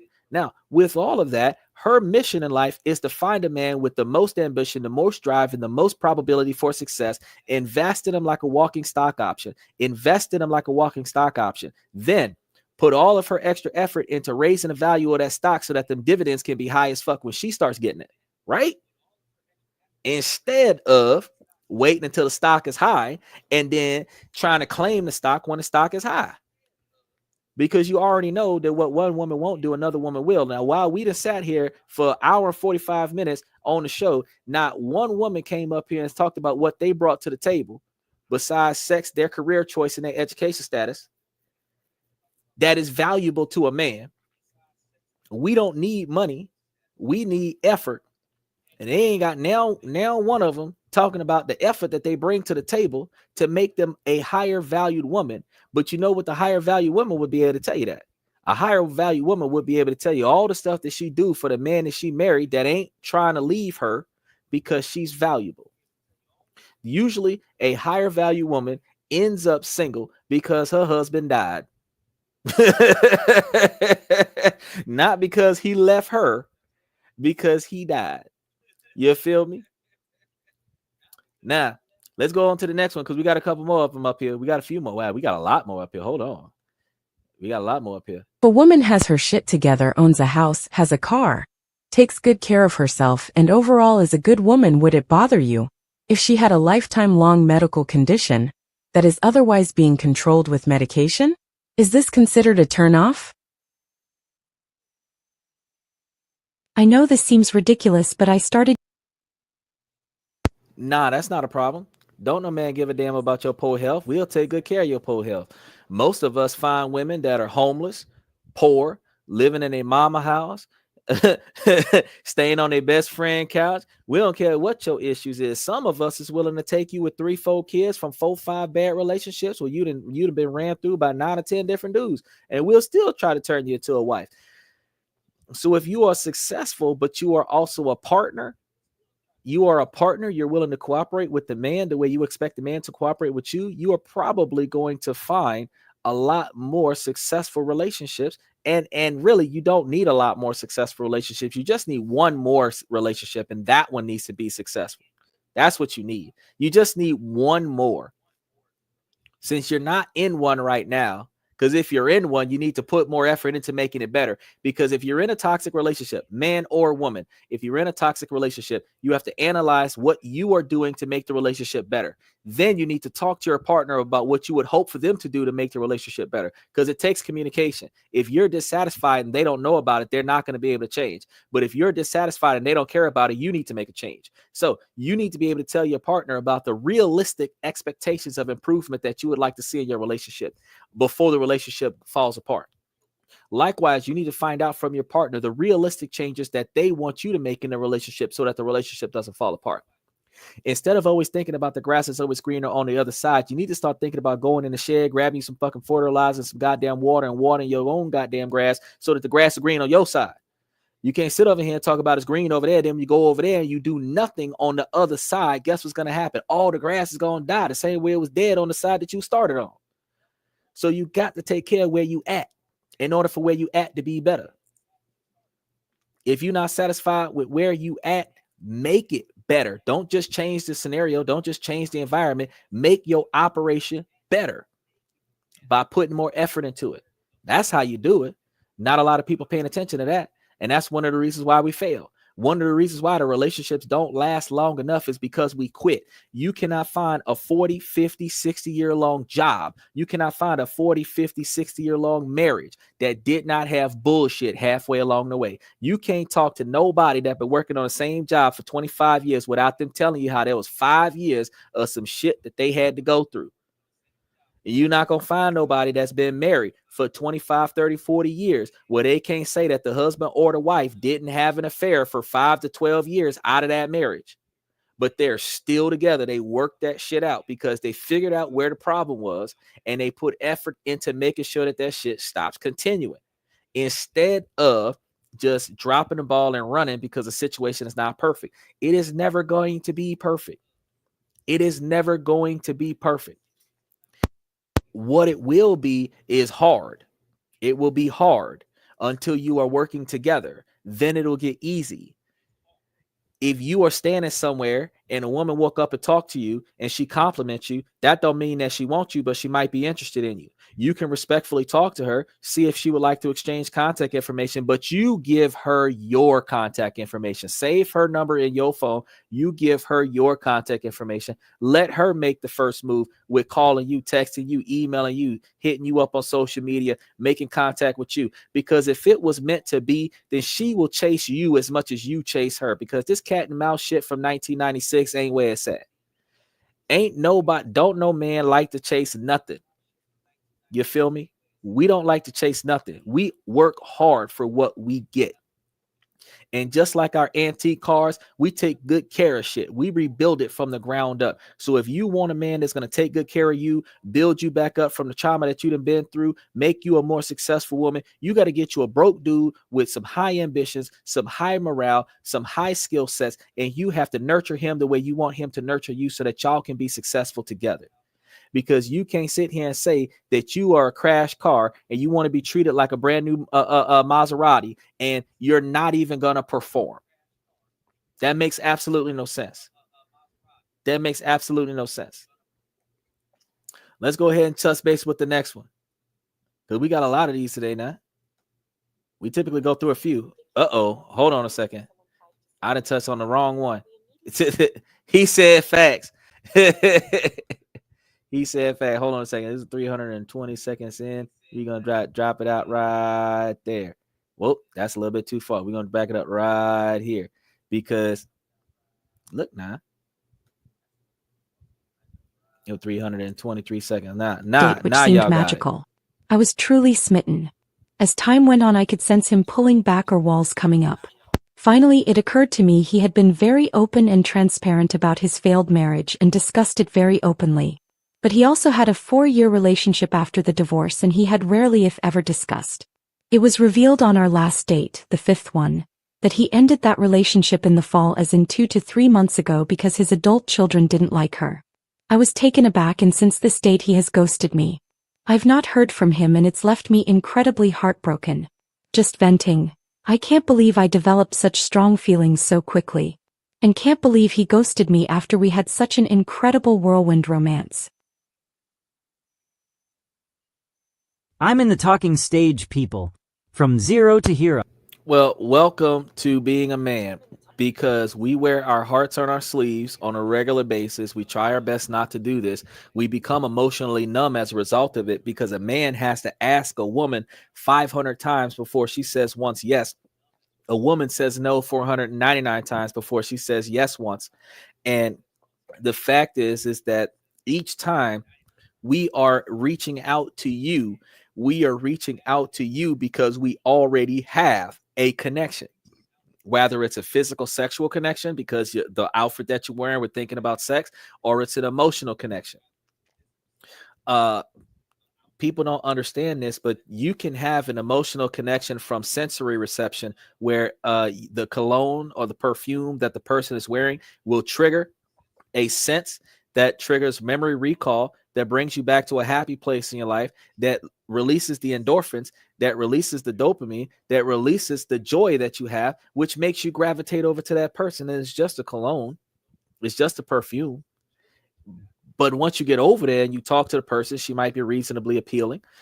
Then she might be soft-spoken and respectful. You might like the sound of her voice. She might have that perfect tone that brings peace to your soul with all the chaos in your life. And then she starts talking shit that makes sense. You want this girl to stay in your atmosphere, and you do everything you can to keep her there. Before you find out if you like all of the other bullshit that she hasn't shown you, you are trying your best to keep her from going anywhere. And that's when we start paying out. Ladies, on the flip side, y'all get that same sensory reception where you end up falling for the cologne, that those pheromones that just triggers. And then that causes you to talk to the guy sometimes. It causes you to allow a guy to talk to you sometimes. But you're easily turned off, because if he's not capable of giving you the lifestyle that you're looking for, you're not interested. You don't care if he's capable of making it eventually. You care about if he has it right now. And that's the problem that you've got. You have to look at his character the way he has to look at your character. And the fact is that with this gentleman here, he had 3 back-to-back failures. And with all of the back-to-back failures that he got, he ghosted probably because he's got to get himself together mentally. A man typically is like a club fresh out of a bar fight. We shut down, we fix it, rebuild it, repaint it, and then we open it back up for business so that nobody knows that there was ever a fight here. If the man realizes that he is that destroyed from all of the stuff that he's going on about with you, he realizes that he's not emotionally capable of being the man that you need. He's going to withdraw. Now, you are going to want to chase him. Fair enough. You should, if you really value him. But the problem is that until he puts himself together, whatever relationship that he has with you is still going to be toxic. Not necessarily because he's a bad person, but because he's going to be reacting to trauma that he has not overcome. It is not healthy for a woman or a man to end up in a relationship with somebody who you recognize have recently gotten out of a bad relationship and they have not recovered. It is not good for you. It is not good for them. A rebound relationship always is a toxic sex-based relationship. It never ends well. Not one person can come to this podcast with truth and say that they started on a rebound relationship and they're still in that rebound relationship. They got some long-standing rebound relationships, a year, 2 years. But eventually, when your emotional roller coaster with your detachment from the last person and your lack of attachment with the next person, y'all break up because that wasn't the one that you wanted. That's the one that just kept you from hitting rock bottom. It ain't fair to the rebound. But if we paid attention, she's listening. She went on 5 dates with this dude. And in the first 5 dates, he's talking about 2 or 3 bad relationships in a short period of time.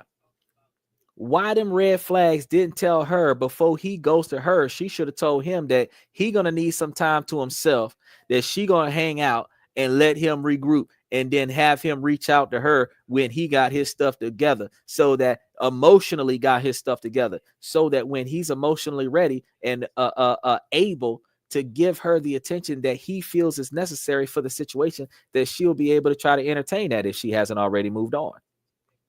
But she is so damaged from whatever trauma she got going on, she clinging to him with the fear of being alone, and now she's trying to be in a toxic, negative relationship. That's not good for the both of them.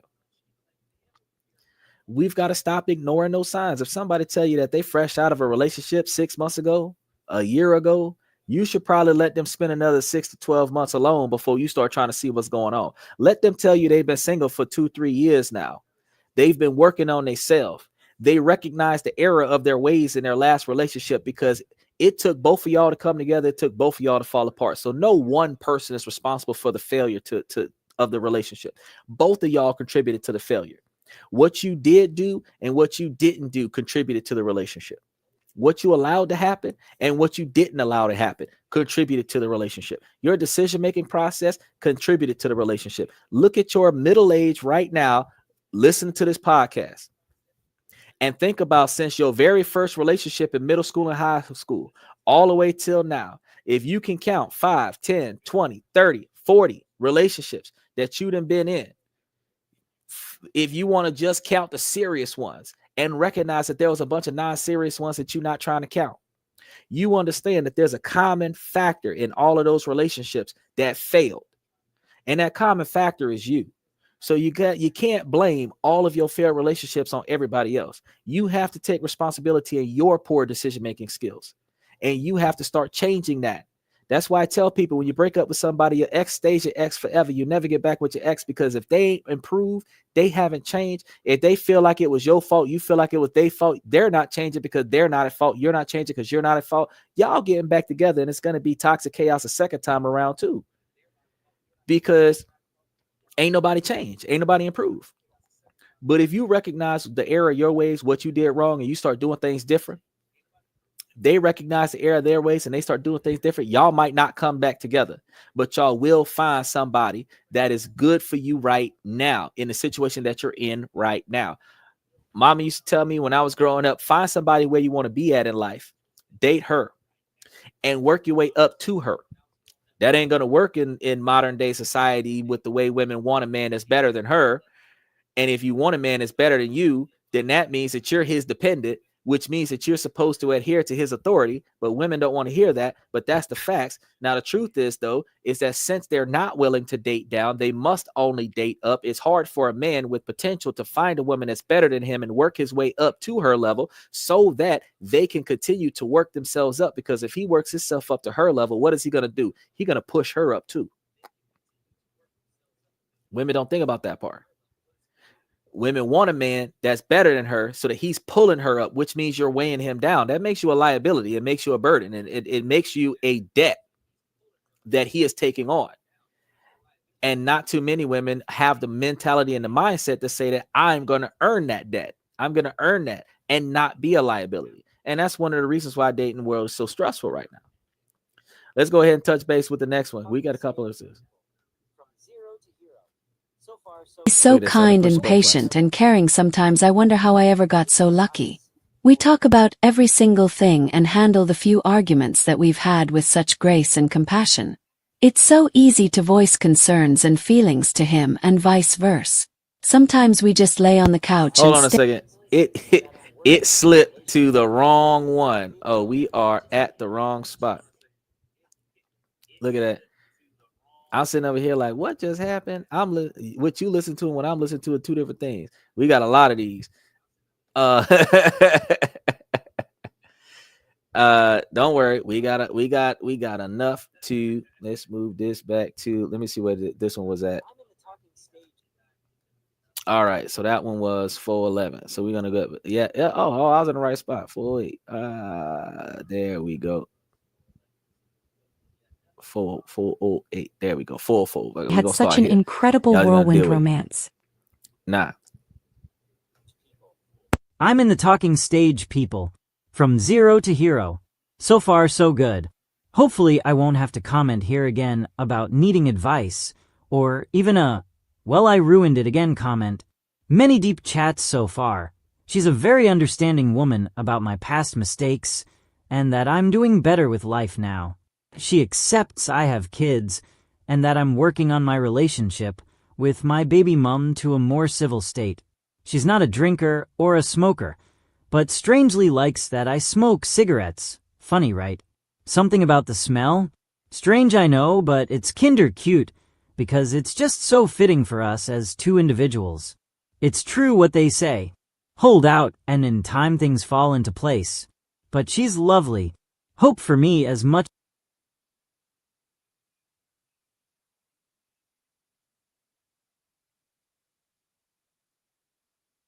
Because I'd be sitting there turn off the mic so that we don't have feedback. So check me out. That's great. He done found somebody. He ain't got his shit together, but he's trying to work it out. He's trying to make sure that his baby mama's straight so he can take care of his kid. So that shows he's got responsibility. He's got this woman that's going to roll with him. But remember, I told you about the sensory perception.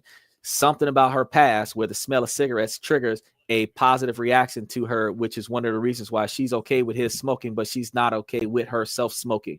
The fact is that you guys have found a cohesive scenario where, while she understands that you are not perfect and she understands that you got obligations outside of your relationship, that she understands that you are going to put forth extra effort into the success of your relationship while making sure that your child is successful, while making sure that your relationship with your baby mama is successful enough for you to be able to be involved in your child's life, because single fathers have the hell in this country. Only 18% of them actually get their child, and men are kept away from their children, where the children are growing up without their dads, not because the men don't want to be there, because the men are not allowed to be there. So if you can formulate a positive relationship with the woman, then you can find a way to be involved in your child's life, even if you got somebody else.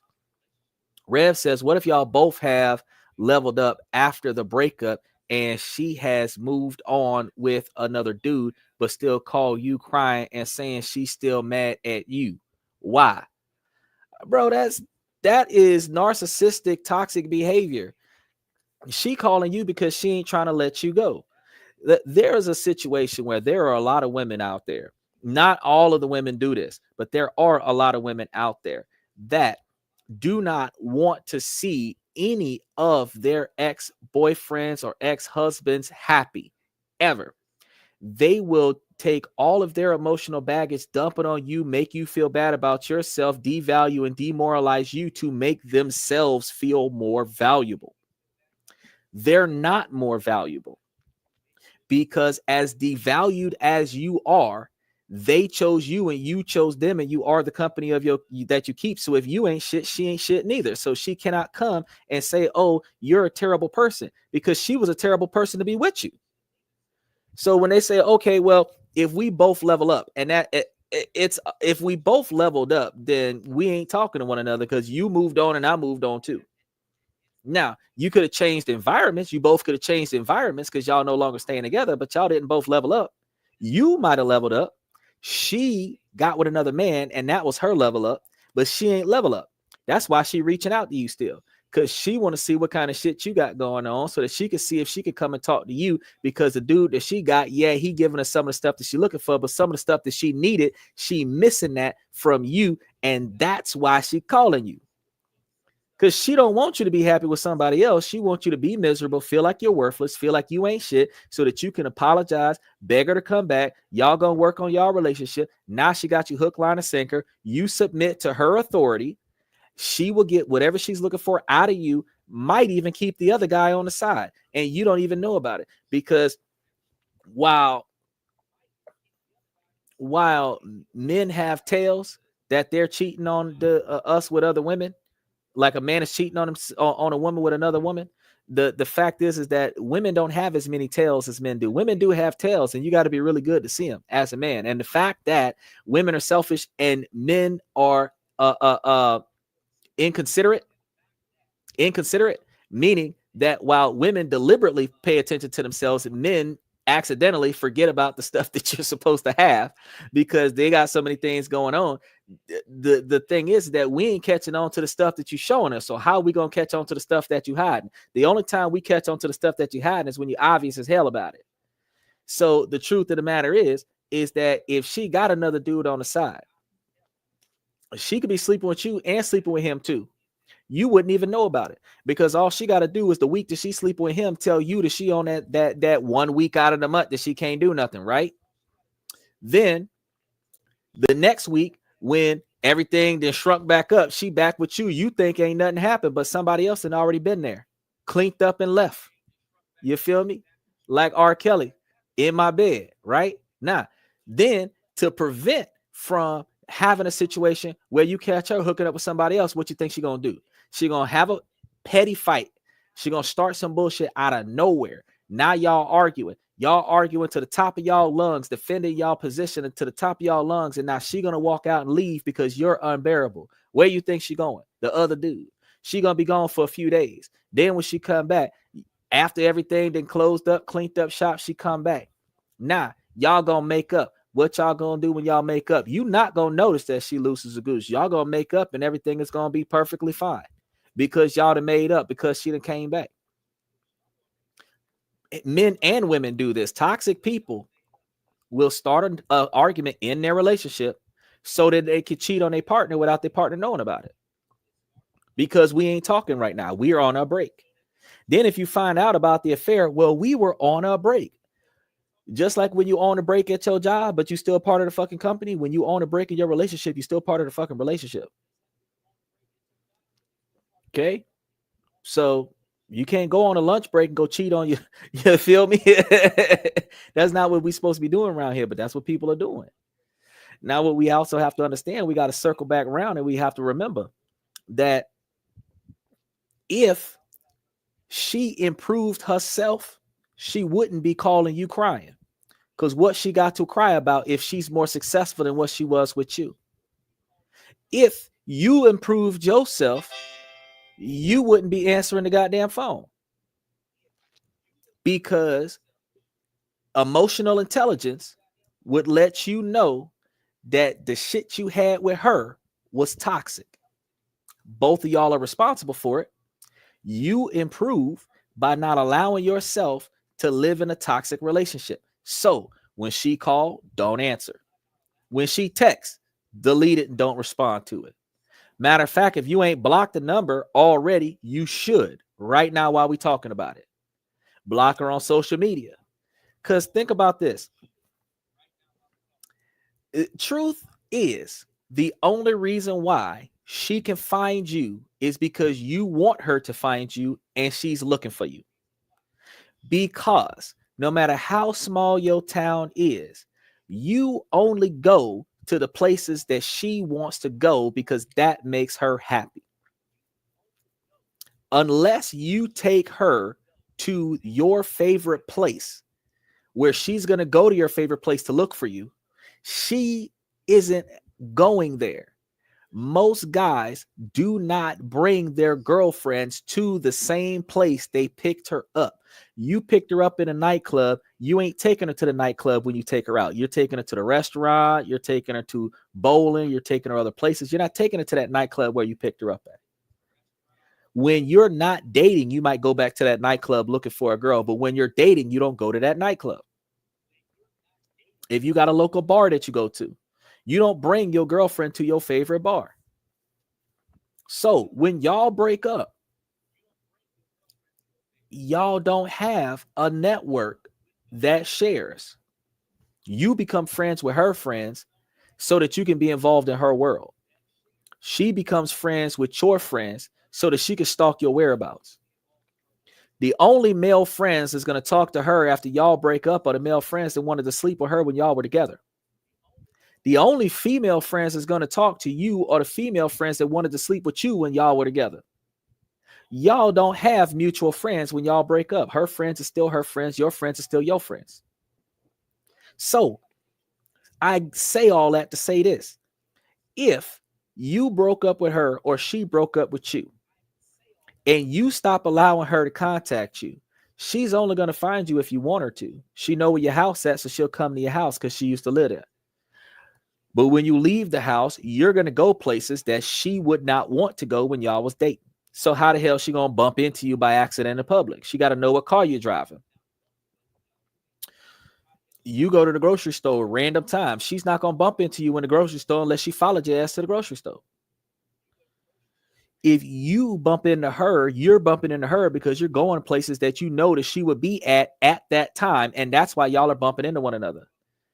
The world is big. Y'all not bumping into one another by accident. Y'all are bumping into one another on purpose because y'all want to see how each other is doing. Y'all want to get back together, but it's just not healthy for y'all. So if you lose her contact, she'll never talk to you again in life because it's not like she ever going to see you again. She's not going to show up at your house with her boyfriend unless her boyfriend is putting her out of his car and leaving her on your doorstep. And I'm going to tell you something, with 10 to 30% of men leaving women, and the men only leave the women because the women are unfaithful and the women treat the men bad. That is the only two reasons why a man leaves a woman. I mean, there are women that are going to say, oh, what about that man that leaves and goes and finds something better? Because whatever you wasn't doing, he found it in somebody else. He only leaves because he doesn't like the way he's being treated by you. And he's only leaving because you were not faithful and loyal and dedicated to him. That's it. Women will leave for everything under the sun, including that. Men will take the physical abuse and stay in a relationship. And women say that men are more abusive than women, but men are not more abusive than women. Men go to jail for abuse. Men are nowhere near more abusive than women. Men are not allowed to be abusive in Western cultures. Women are more abusive than men. And the reason why women are more abusive than men, because men are not going to report the abuse. So women will say men are more abusive than women because women report abuse even when they're not being abused. But a man will be hit by a woman when she's mad, when she's sad, when she's startled, when she's excited, when she's embarrassed, when she's insulted. Women throw stuff on men, throwing drinks, hit them with cups. When y'all playing in the house, she's throwing stuff around the house. When y'all fighting in the house, she's throwing stuff. Men got to duck and dodge and hope they don't get hit by something heavy. Why you think they made throw pillows? Because they be throwing the damn pillow. What? Not now. Wife beater came with a throw pillow because men don't throw stuff. And then the women, oh, I was emotional. That's the excuse. But can't no man backslap you because he was emotional. But women can slap a man in the face because she's insulted. She can slap him. She could punch him. She could hit him all in the chest and call him all kind of names and verbal abuse. There's a lot of that. They will devalue and degrade and shame the man for everything, including having an opinion, say something about his mama, something about his childhood, every little security secret that he gave her, every little dark secret that he gave her that she was supposed to keep to herself, that she was supposed to take to her grave. She will throw that up now to make you feel as bad, make you feel 100 times worse than her. Men take that abuse. Ain't no man allowed to do that. If a man behaved like all the stuff that I just said, they would put him in the same category as O.J. Simpson and Ike Turner. They are not going to allow that. They are not going to allow that. They would tell a woman that would be treated that way to leave him because he is toxic. But our society allows women to behave that way. So the fact is that while men will take that abuse and still stay with you, the last straw is that you cheated on them too. The last straw is that he is tired of not being valued. He is tired of trying. Men put more effort in a bad relationship than what they do in a good relationship. Rev said, been there. Men put more effort into a bad relationship than they do in a good relationship. You know why? Because men go overboard so that they can close that chapter in their life. When I walk away from this relationship, I know that I did more than what I should have. I know that I stayed in it longer than I should have. I know that I put up with more than what I should have. I done everything that I could, and it is still not successful. So I know that it is not failing because of me. I tried to change. I tried to do more. I did everything I was asked, and nothing that I asked for got done. And you are still not satisfied, and I am still not satisfied, and we are parting ways. So I am not sad about this situation. I can move on tomorrow and be dating somebody else because I did everything I could do to salvage this relationship. You didn't grow, you didn't heal, you didn't improve from the last relationship, but you did everything you could in the last relationship except for learn from the mistakes of the relationship. Now that you're single, you learn from the mistakes and you improve. But women, y'all have to understand, when a man leave y'all, y'all fucked up. Y'all did something bad to be left by the man. A man just has to not be good enough to be left by the woman. He ain't got to do. He can do bad things, but he doesn't have to do bad things. He just has to not meet whatever her expectations are. And it doesn't matter what those expectations are. If she is unsatisfied, she is changing carriers. If he's got failed service, he is staying with the carrier until the carrier leaves. You see what I'm saying? There's a big difference there. So it's 70% of uneducated women and 90% of educated women, averaging 80% of women leaving men just because they're purely unsatisfied. And that same 70 to 90% of men, bulk average 80% of men, are also equally unsatisfied in a relationship. But they kept trying until you quit showing up. Only 10 to 30% on average together, 20% of men that quit before you. When women are asked who ended the relationship, him or her, 100% of the time, she will say she did. 60% of the time, he will say she did. But never will she say he left me. I can't say that. Maybe 1% of the time she'll say he left me. But she will say that he left me because he ain't shit. She won't say he left me because I fucked up. She won't say he left me because I did something wrong. She will say he left me because he ain't shit. Misdirected responsibility, lack of accountability. And this is one of the reasons why I tell y'all, it ain't good for us to get into these relationships with people that ain't healed yet.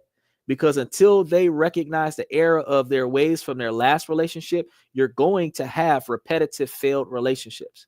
Men and women both. If you do not look at why your last 10 relationships went south, and it's going to be something different from each one, but there is going to be a commonality in each one outside of the fact that you were in it. Anything that you did wrong in more than one relationship, that's the first thing that you work on.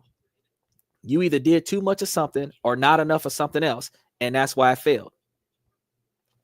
Find the balance and then get back out there and try again. And when you get back out there and try again, you're more than likely to see yourself successful in the new relationship because you worked on yourself first. But the other thing you have to do is you have to find out what the new person needs and then make sure that you can accommodate that. Then find out what the new person wants and see if you can fit that into the equation also. Rev says playing the victim all the damn time. That is the whole truth. That is the whole truth. There are men and women both that play the victim on a regular basis. And this podcast ain't about that. We ain't playing the victim. It's first person accountability. You got to take responsibility for your own shit. You don't like the way your life is. That's because you allowed it to be that way. So make changes on it so that you can stop being sad about your own shit. Don't blame your government because your life sucked. Your life sucked in your government. The people in the country make the government what it is. And if the country sucked, that's because the people in the country suck. So don't blame the country for sucking. Blame your contribution to the fact that your country sucked. Because if you put more effort into it not sucking, then at least your neighborhood would be all right. At least the network of people that you socialize with will be all right. You create the world that you live in. So if your world is miserable, that's your fault. Repetitive bad relationships, that's your fault. But then when that one person that's not your type come up there and start talking to you, that's not your type, but you want to sit there and say, oh, well, I can't date you because you're not my type. Well, let me ask you something. How many times have you dated not your type and had a bad relationship? But then let me ask you again, how many times have you dated your type and had a bad relationship? You know, a lot of the times the best friend, the guy in the friend zone that's been dating a girl for 5, 10, 20 years, he's been the best friend, almost like a brother to her, right? She done slept with all of her future prospects. She done tested all the water. She done rode all the rides. And now that there's nobody else there to talk to her, now she ain't valuable to nobody else. Now she's going to go back and give that first guy that been chasing her since high school the chance to be the one that ends up being the last guy. And women believe that that's what men should hope for, is to be the last one, not the next one. Ma'am, we are supposed to be the first one, not the last one. If we get put in the friend zone, we need to walk off the field. There is no way that you're going to put me on the bench talking about something you'll let me play only if we make it to overtime. Nah. If I'm not in the game from the first round, yeah, we going somewhere else. Special shout out to Fave Lyrics. You look like Neo, bro. The shades was slamming. I thank you. I really appreciate it. I really appreciate it. I have a different outfit on every day, and I got a company in gold shades some of the times and black shades some of the times. It just, the shades match the outfit.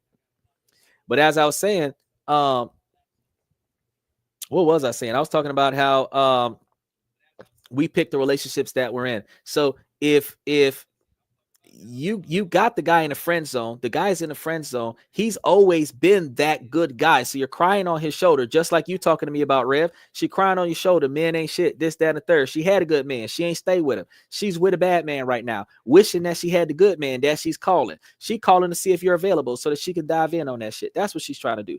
The fact is that there are females right now that want their cake and eat it too. Not all the women are like that, but they want the husband treatment from you where she doesn't have to reciprocate with you, and she can still have that bad boy, that wild adventurous lifestyle. She's going to come and cry on your shoulder about how he ain't shit because she's comparing him to you, but she won't give you the time of day. You're going to sit there like a duck and you're going to wait until it's your turn. You're the last person to get picked for the game. The shit's ruined. There's no tread left on it. The paint's gone. The dents and scratches have been crashed 18 times already. She got 5 kids with 6 different baby daddies, and one of them got a miscarriage and 2 of them got abortion. And now she coming to talk to you. She can't have no kids. Now all her kids is in college and shit. Now she wants to come and be the woman for you that you was hoping she would have been for you 20 years ago. You waited for that shit. Like Kermit the fucking Frog. You waited for that shit.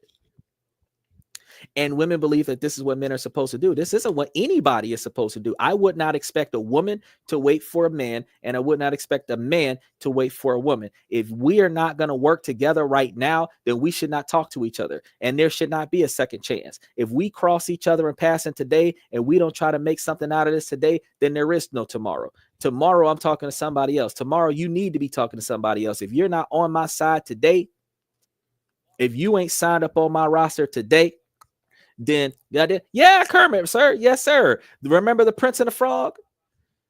Now, how many talking frogs do you know besides Kermit? The Princess and the Frog. She kissed the frog. He turned into a prince. Kermit. She kissed Kermit. Kermit turned into a prince.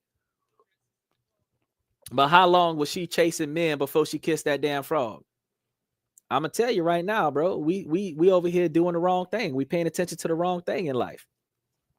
So if I'm not what you're looking for and you're not willing to invest in me, then you're not what I'm looking for. If I'm not what you're looking for and I'm not willing to invest in you, or if you're not what I'm looking for and I'm not willing to invest in you, then I'm not worth what you need, because you need somebody to boost you up, lady. You need me to boost you up and build your life up. You need me to be that man that can boost you up. I need a woman that's going to boost me up. So I need a woman that is going to see that I got potential and boost me up. So if I'm not willing to invest in you, you need to move on. If you're not willing to invest in me, I need to move on. So if we're looking at one another and we're not in the right place for us to agree to boost each other up, then we need to move on. Special shout out to Billy Magruder. Billy Magruder. Play on, player. I hear you, brother. I hear you. I hear you. First time tonight, Billy Magruder. And this is what I'm trying to tell y'all, that we don't pay attention to this. We pay attention to, ooh, she fine. Look at that yacht. Ooh, she cute. Look at that ass. Ooh, look at that camel toe. Ooh, look at them titties. But ain't nobody saying, ooh, look at that girl change the tire on that car. Ooh, look at that girl brought me an extra ride home. Ooh, look at that girl paid for my car note because I couldn't pay for my car note. Ooh, look at that girl that brought me food at work on the job that won't let me eat the food on the job. We ain't saying that. We ain't saying, ooh, look at that girl helping my kids get their homework done. Ooh, look at that girl that's looking out for my mama and them. Ooh, look at that girl that's helping my daddy and them get what they need taken care of. We're not saying that. We say, oh, she cute, she fine, she's sexy. She got a bad attitude. Ooh, she sassy. But ain't nothing. We ain't saying, oh, she helpful. We ain't saying she helpful. But when she talk about us, what is she saying? What is she saying? He got a nice car. He got a nice house. He makes a lot of money. But again, ladies, if you're in a situation where he ain't helping out, you got to ask yourself, one, what are you doing to deserve it? And two, what are you expecting out of this man? Because he can fly you around the world, have you do something strange for a little piece of change, fly you back, not marry you, leave you sitting there, wondering what the hell happened to you. And on top of this, each one of his homeboys, Rich, can do the same thing, and they could take turns flying you around the world, making you do something strange for a little piece of change, bringing you back. Now you believe you that bad bitch that everybody's paying 10 stacks to fly you to a different location so that they could turn you inside out and fly you back. But when that 10 stacks run out, your ass still broke. You still don't got a good job, and half of them you got kids for now, and they ain't even paying the child support for them. You're still going to look for that one good guy that's going to dedicate his whole life to you. So what we talk about, Brad Pitt. Special shout out to Brennan Anderson. This is a rap. No, it's not a rap. This is but this is what I'm trying to tell you. The issue is that after these dudes take you all over the place and waste all this money on you, you're going to say that you that bitch because you're living on their lifestyle. Now you're looking at an average dude that's willing to put you on a pedestal and give you the best that he got. He's not good enough for you because you're used to men treating you like a hoe. Then after that, when you realize that you're not that, then you're going to say, damn, I missed a good one. It's too late now because he's not coming back. That man that moved on. You told him no when he was willing to give you his all. That's it. That's it. He gonna move on. Now you single. You in a dating pool. It's a terrible dating pool in 2025 because you got gold diggers on one side putting their Cash App in their bio, and you got man whores on the other side putting they Snapchat in their bio so that y'all can hook up, and they will Cash App you some money for a one night stand. It's then becoming a Raleigh theory. Why? Do the courting phase, waste all of this time, effort, and money so that you can sleep with the girl 2-3 times, and then y'all going to be broke up anyway. Why not just send her some money, sleep with the girl, maybe go somewhere and have a good time after that, and then if y'all decide to sleep with each other again, you give her a call, but you're only going to give her a call after you got paid. Raleigh theory. But if you call the same girl every time you want to go out and you sleep with the same girl every time you go out, guess what that's called in 2025? A relationship. Ain't that some bullshit? Ain't that some bullshit? Our priorities are screwed, y'all. Our priorities are, if you take money and sex out of the dating phase completely for the first year, and not a lot of people gonna want to listen to that shit, but take it out of the dating phase, right? And then see what else the both of you can contribute to each other. You'll come to find out that either you stack up to this person no matter what, or you really don't stack up. Because if all she wants is money, you don't matter to her. And if all he wants is sex, you don't matter to him. But if you cannot give him sex and he doesn't have to give you money, and y'all are still the most important person in each other's life, now y'all got something.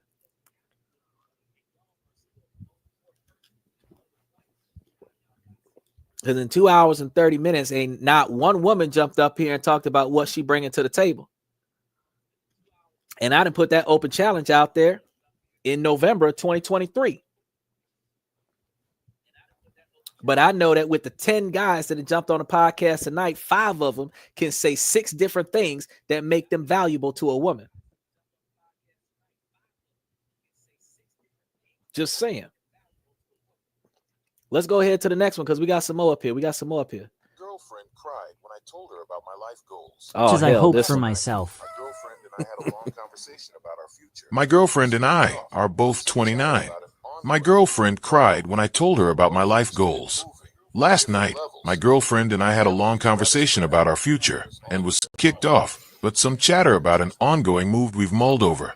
We're both interested in moving and differing levels. My family is rather spread out, and hers all here at home. Same with friends for the most part. I work remote. She does not. I really love this girl, but I worry that I am square peg, and she's a round hole. We ended up getting onto the topic of values and future goals and ambitions. I have always loved travel and wanted to be an international person. This means living abroad is a goal of mine. I've also had a decent amount of experience in other countries and realized life is pretty similar one place to the next after enough time, and living in the US is very expensive, and I don't feel like I'm getting my money's worth, and am not happy where I am. But look at places I want to be and seem prohibitively expensive. Want moderate weather, surf, bike, hike, pretty standard stuff. These are my goals. Her career goals are to own a real estate portfolio, non-existent currently. And her non-work goals are not very clear to me. Hobbies aren't really her thing. She kinda just does whatever I do half-heartedly, which is fine. When I told her this, she broke down that it all means she needs to break up with the idea she had, which was that her child would have the same upbringing she did. This would likely mean suburban life, grandparents nearby, a house, etc. To me, this means that we can't really leave. But she's saying that she's willing to give this up, but at the same time, every conversation about potentially moving somewhere, every little obstacle is like a mountain to her that has to be overcome. X doesn't have a good house market. Why too many homeless? Z, I'll never make friends. The list sort of goes on, and she doesn't want to be proven wrong with facts. She just wants to think what she thinks. I know moving means a lot of work, but also, good things just happen for you if you put yourself out there, and I genuinely believe moving is a thing that makes you a fuller person, especially when you've never left home. Her, not me. I know in my heart that my desired life would be a great life for her and a child, but I'm feeling exhausted that I have to convince someone that a goal of living in Costa Rica or Hawaii or Portugal is this mission impossible. All things will go wrong or deal when I know from life experience of meeting so many expats that it can go so wonderfully. And if it doesn't, home is always there. My question is, has anyone ever been in a relationship where their goal of dream was viewed as an impossible challenge and a sacrifice on the other partner? Is this values gap just too wide?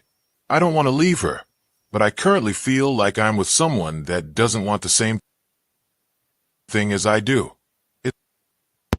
Yeah. So, oh, hold on a second. Y'all missed out on some of it. It's hard for me to even place what my question is, so I hope the contents make it clear what my situation is. A bit of a rant, but I'll lower my standards if you men have a... Okay, so the thing is, yeah, I was in a situation like that and I left her. She didn't want to leave. I moved again. Okay, this is the thing. You are right. I have picked a different country every week for the past, I want to say, 3 or 4 months. And actually, the first month that I was doing this, I did 3 or 4 countries a week.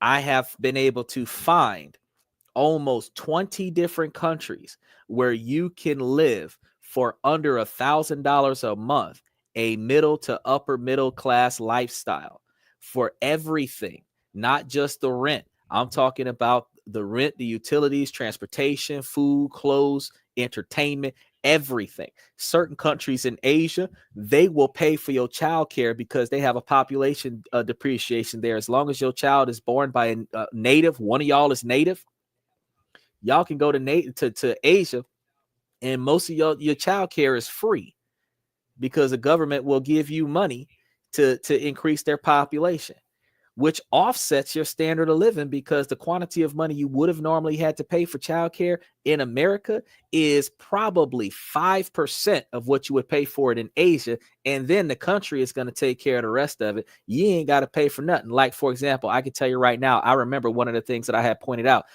the childbirth, $500. The whole thing.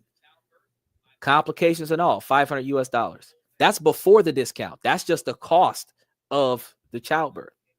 Now they're going to cover most of that for you, so you ain't really got to pay that much. You might end up paying $50 to give birth to a child out there. You be like, shoot, I got $500. Let me get 10 kids. They giving you an allowance every month. They're giving you a few $100s a month for each kid that you have. And they increase the allowance money that they give you until the child is 18. I'm trying to told you, the cost of living in Asia in certain areas like Nagano is $8,500 a year. So yes, you can go to other countries. I was talking about Thailand last time. We're about to talk about England this Wednesday. We had the Philippines, Singapore, Mexico, Canada. We talked about Cambodia. I'm like, bro, like, yes, there are plenty of places in the world that are cheaper than America. And as American expats, you can go to Asia, and once you get there, they'll give you a free plane ticket everywhere else in Asia while you're in Asia. There's so many things that you can do if you want to travel. So if this lady doesn't want to broaden her horizons, bro, you're going to have to leave. We were talking about this at the beginning of the show. You got to find out what the expectations are of your partner when y'all first get together. She's sitting over here crying, talking about she don't want to leave, but she'll go. And then she's going to make it hard for you to go by making it seem like it's impossible. It's impossible because you don't want it to be possible. Because I know, Rev, you and I grew up in a generation where our parents used to tell us where there's a will, there's a way. If you really wanted to get your ass out there, you would get out there.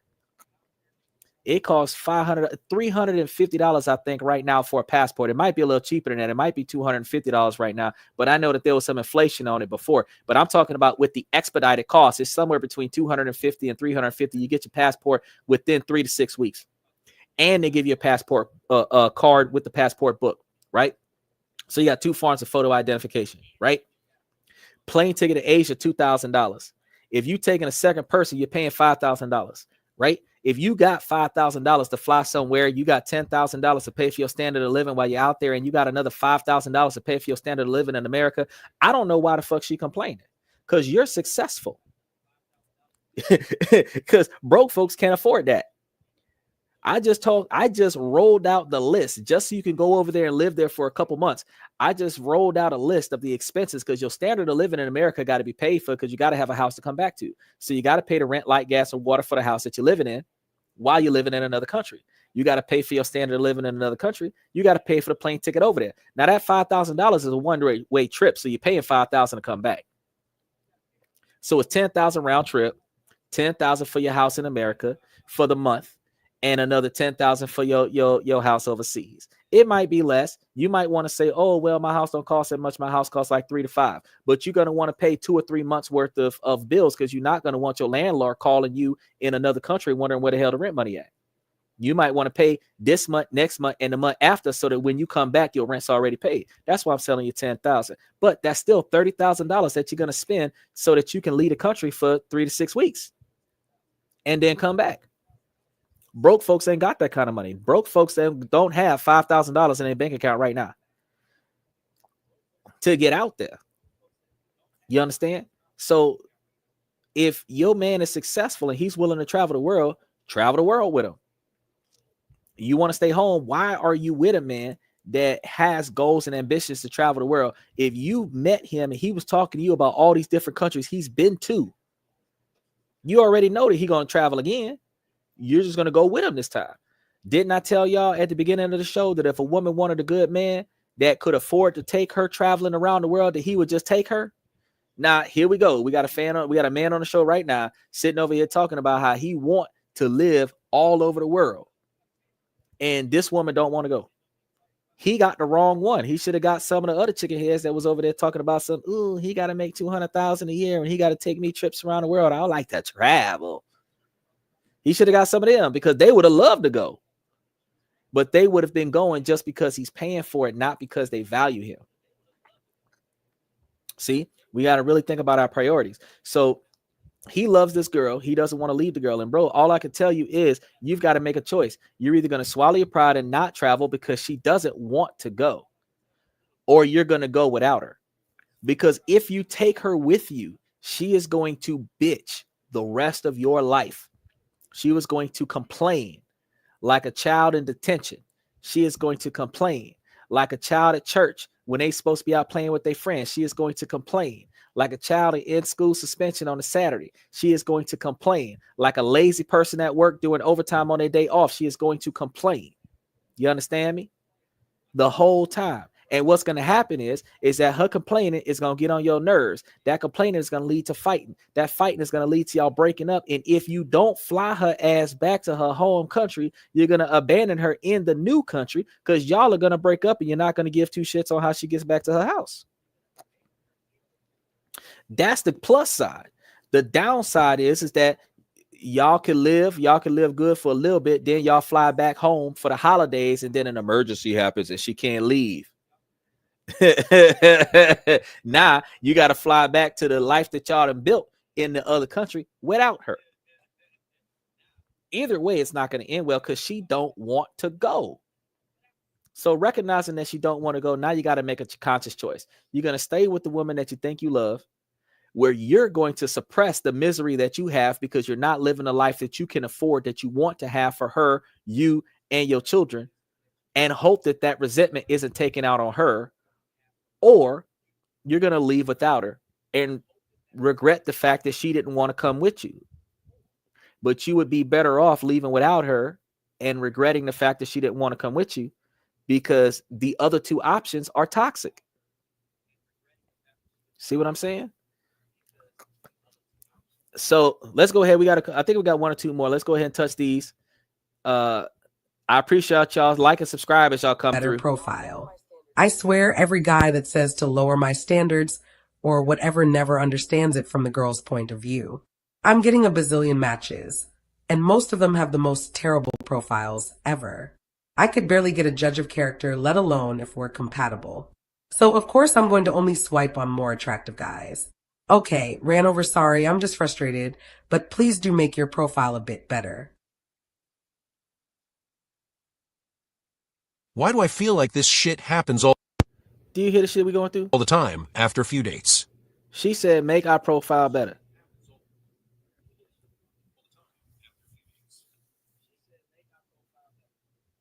Okay, so this is the problem that I got with that shit.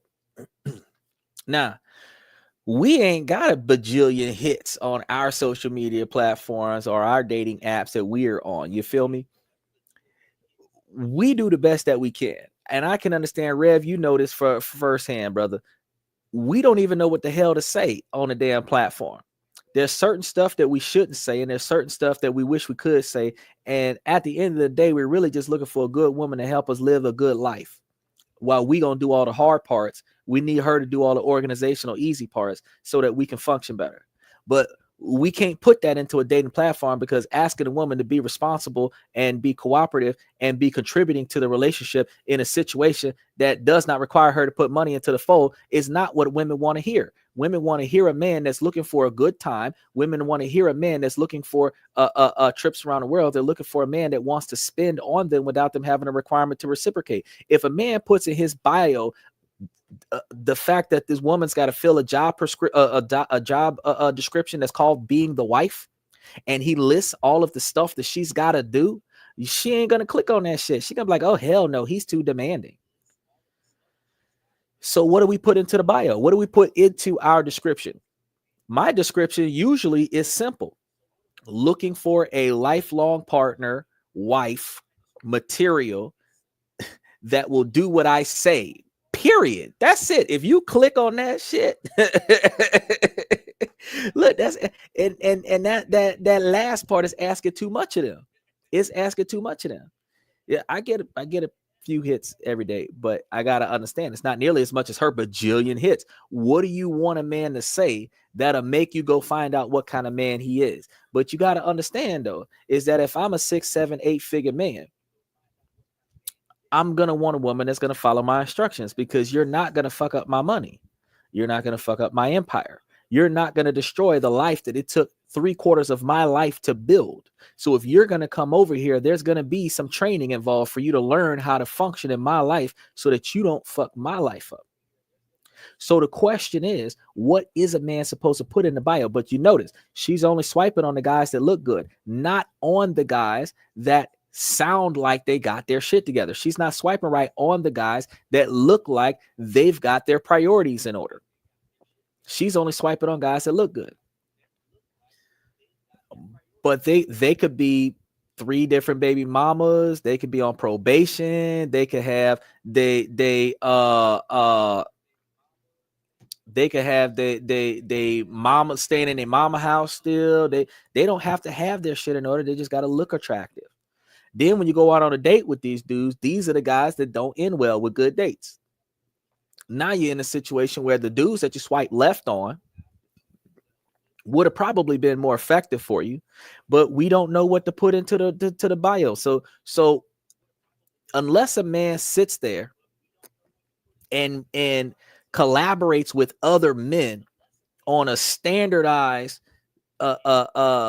description for a bio, which we would have to figure out, what does a bitch want? Not a woman, because a woman would say, okay, well, he looks like he's carrying himself together. He's in a suit. He's got a bookshelf behind him. He must read a lot. That chair is antique. He's a vintage man. He must have a lot of class or dignity or some type of higher level something or other. Let me talk to him and see what he says. If he sounds intelligent, let me take it even further and see what he does. If he acts elegant, if he acts classy, if he behaves with my best interest in his mind without me having to add to that or tell him that or delegate him to that, then he might be my type. Women ain't doing that.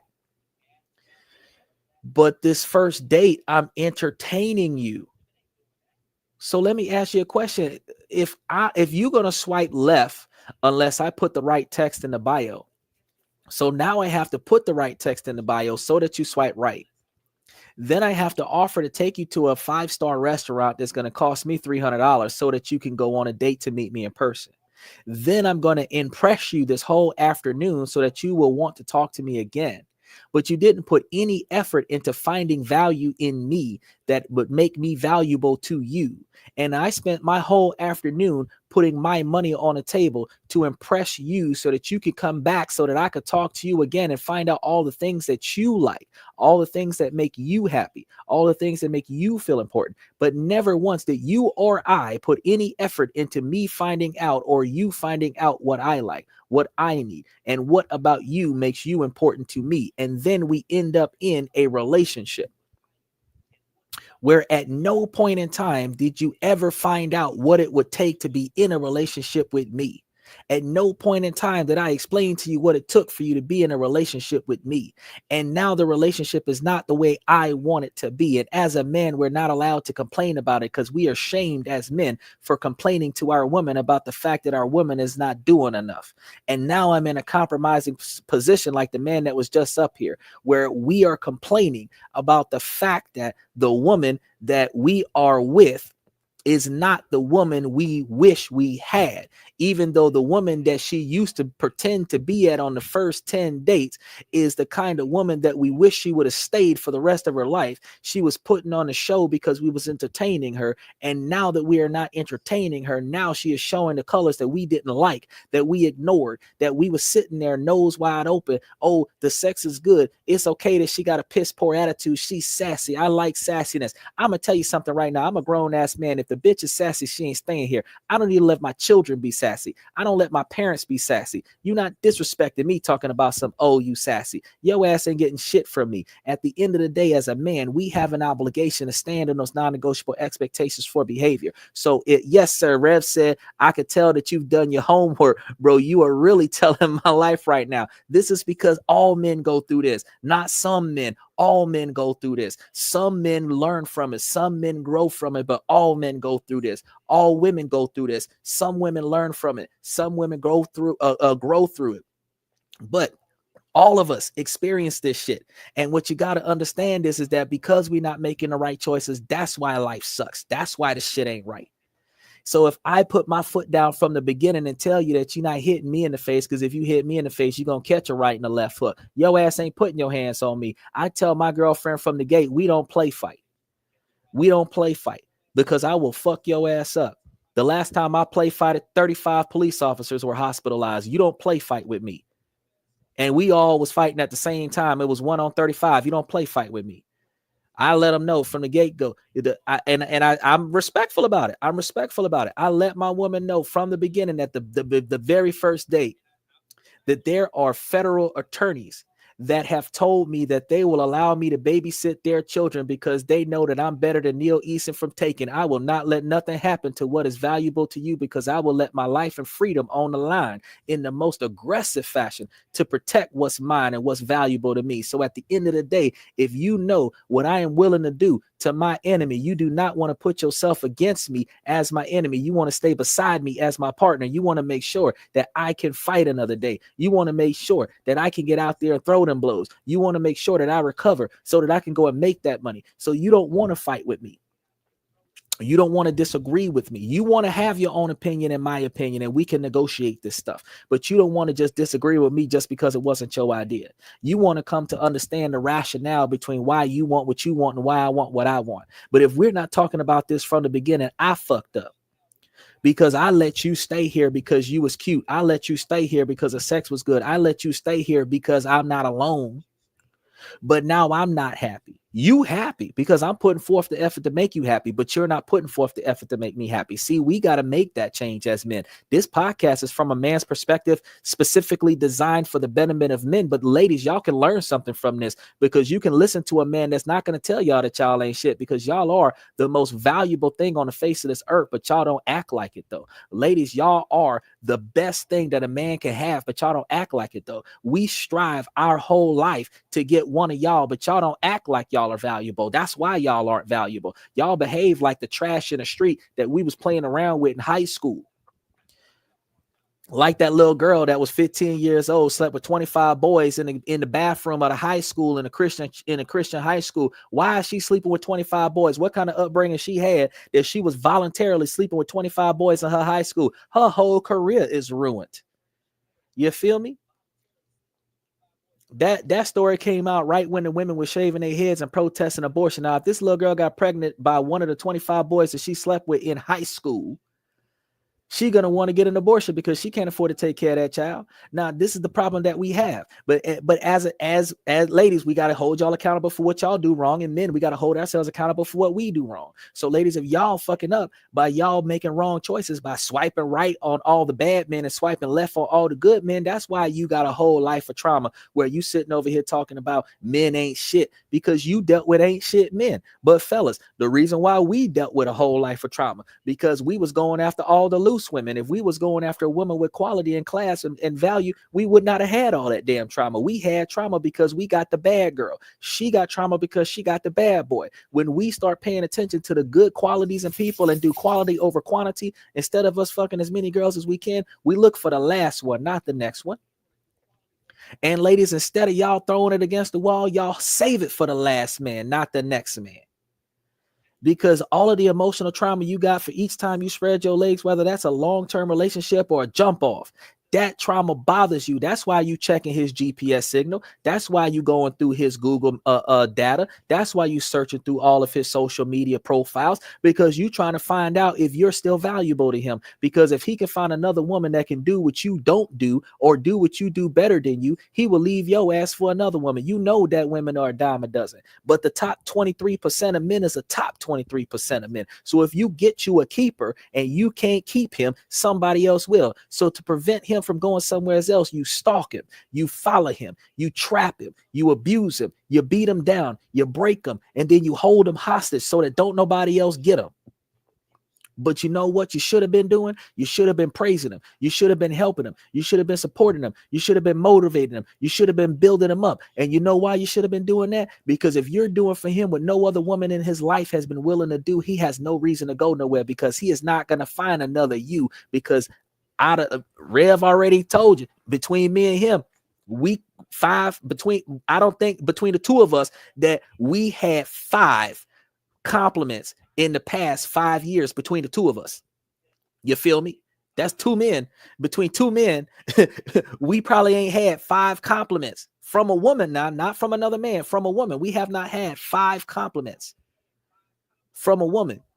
And I'm talking about all women. I ain't talking about just the women that we're not related to. I'm not even talking about just the women that we're not friends with. I'm like all women. Like most women don't compliment a man. 9 times out of 10, you won't tell a man that he's doing a good job, but you'll damn sure tell him when he's fucking up. You won't tell him that you're proud of him, but you'll definitely tell him when you're disappointed in him. That's why that one lady was sitting there talking about she wanted a man with a long-term relationship. The man wanted a woman with a long-term relationship. He hit her back talking about something. You keep telling me that I'm not meeting your expectations. That's because you never telling him he's doing a good job. You only tell him when he's failing. You only tell him when he's fucking up. But positive reinforcement comes from constructive criticism, where every time you find something wrong with your partner, you find 5, 7, 10, 25 things right with your partner. You make sure, like mama always said, if you ain't got nothing nice to say, don't say nothing at all. Make sure that for every time you say something negative about your partner to your partner, you tell your partner 10, 20, 30 positive things. That way your partner know, okay, I am doing good somewhere, but this is where I need improvement. You do not allow yourself to beat your partner down, because you wouldn't want him to do you that. And then, ladies, I'm going to tell you this, out rip. Never say nothing bad about your man in public, ever. Never say nothing bad about your man in public, because if he's a valuable man, he ain't saying nothing bad about you in public. Even if you ain't shit, he ain't never saying nothing bad about you in public. He's going to take the fall for the stuff that you don't do right. And you need to be able to take the fall for the stuff that he ain't doing right. Because you chose him and he chose you. You chose him to represent you. And if he representing you wrong, that's your fault, because you chose him. So it's your responsibility to fix that situation at the house in closed doors. Y'all got children? Don't talk about that shit while the children is at the house. Send the children to their friend's house and let them go spend a weekend by their friend's house, and y'all work out y'all bullshit so that by the time the kids come back, that y'all always in the house of peace. Y'all, this need to be the first generation of 2025. This need to be the first generation of parents that have never once argued in front of the children, never once argued in the house where the kids can hear it, never once raised their voice to one another in earshot of the kids, where kids don't know what a dysfunctional family look like. This should be the first generation of that shit. You feel me? We don't know what healthy is, because most of us grew up in a toxic relationship, a toxic environment with our families.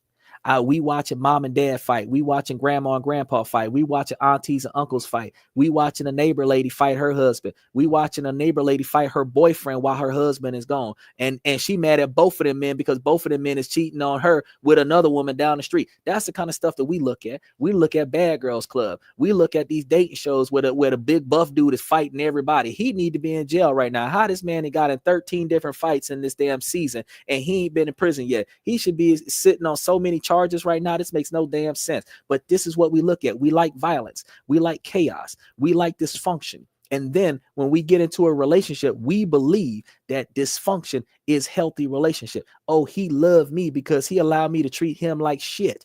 No. Oh, he loved me because he buy me a lot of shit. No. Oh, she loved me because she lets me have sex with her. No, these are not healthy things. These are not healthy things. You have to be able to say that if you was in a coma, you would be able to come out of a coma, and the same number of children that was dead when you left was the same number of children that's dead when you come back. You should be able to say that when you go into a coma, that you come back out of a coma, that everything that you had built is still there, and she's sitting at your bedside waiting on you untouched. I don't understand why these hood rats is able to say they self for their criminal boyfriend that's doing a 10-20 year stretch, but these supposed to be good women that's supposed to be good wives can't preserve they self for their boyfriend or their husband. I don't understand this. The mentality is screwed. But this is why we struggle in our relationships in our life, and this is why we don't like what we're living through. So the dating game gonna be hard for us, Rev. The dating game gonna be hard because there's gonna be so many women that's gonna swipe left on us. They're gonna swipe left on us because there's another man there more attractive than us. They might swipe right on us because we're attractive, but they're not actually gonna comment. They're not going to respond to our message. They're not going to reply appropriately. You know what? A lot of these dating platforms, they have a two-sided system where one of y'all got to pay for the membership for both of y'all to talk. Most women get on a dating platform for free so that the man got to pay for the platform so that he could talk to her, because very few women are paying for the platform that's under the age of 30 that is serious about this shit. You got women that'll get on the free site, and whatever man communicate back, that's the man she'll talk to. I'm going to be honest with you. If you have a dating platform, fellas, and you put all this extra effort into setting up this platform and put all this information in there, and you pay for the membership, you need to change the status of your platform to only connect to women that have paid for the platform too. Because you are not about to put all your money down to try to find somebody who broke ass is trying to be cheap and sit over here and just wait for somebody to come and find them. You got to go hunting. No, you want to find somebody that's ambitious like you. So if you had to pay for the gold membership on that platform, you will only talk to women that have paid for the gold membership on that platform. You still have your standards, whether she's half your age plus 7. If you 40, half your age plus 7 is 27. So if she's 27, between 18 and 27, and that's your age range, that's what you're trying to date, bro, you said it, 18 to 27, but make sure that she is a member because you're a member. Don't talk to none of the ones that's not a member, because if they not willing to pay for the platform, they're not as serious as you. Ladies, y'all want equality, y'all need to start putting up more than y'all expect the men to put up, because you want a man to treat you the way you are willing to treat that man. So if you are not willing to treat that man the highest next to godliness, then there is no reason why he should be treating you like a queen. He should not be putting you on a pedestal if you have not made it your mission to put him on a pedestal. Matter of fact, since the average good man will put his life on a line for a stranger, ladies, y'all need to start building a habit to thank these men for fucking breathing. If you walk past a man that ain't got no woman on his arm, you need to tell him, thank you for passing by me, because if the shit would have got real, I know you would have protected me. And I know what, Rev will tell you right now, that would make me feel like $1 million, even though that was not in my intention today. I was just going to get me some meat from the meat market. But I feel good that that if it would have got thick, that I would have got down for you, even though I don't know who the hell you are.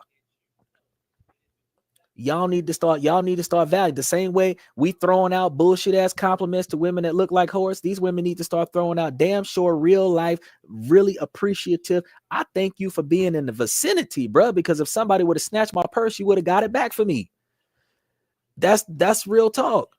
Because they got predators out there, they got creeps out there, and the good men fight the creep off for the woman that he don't even know. The good man is diving into the car fire for a woman he don't even know. The good man is running into a building on fire for a woman he don't even know. So while he's not on active duty, Captain Save a Hole for a woman that he don't even know, you need to be thanking these good men for being in the vicinity of where you are breathing. Because if the shit got thick, 5 or 6 of them good men would have saved your ass. So you need to thank these men for being there. The same way men thank you for looking cute, you need to thank these men for being there. I just appreciate you just standing here. Thank you so much. You know what? There's 5 of y'all here. I just got to shake y'all hand. You know how we literally, it almost has no meaning now that we are so willing to walk over and thank a veteran for their service, even if they ain't did nothing.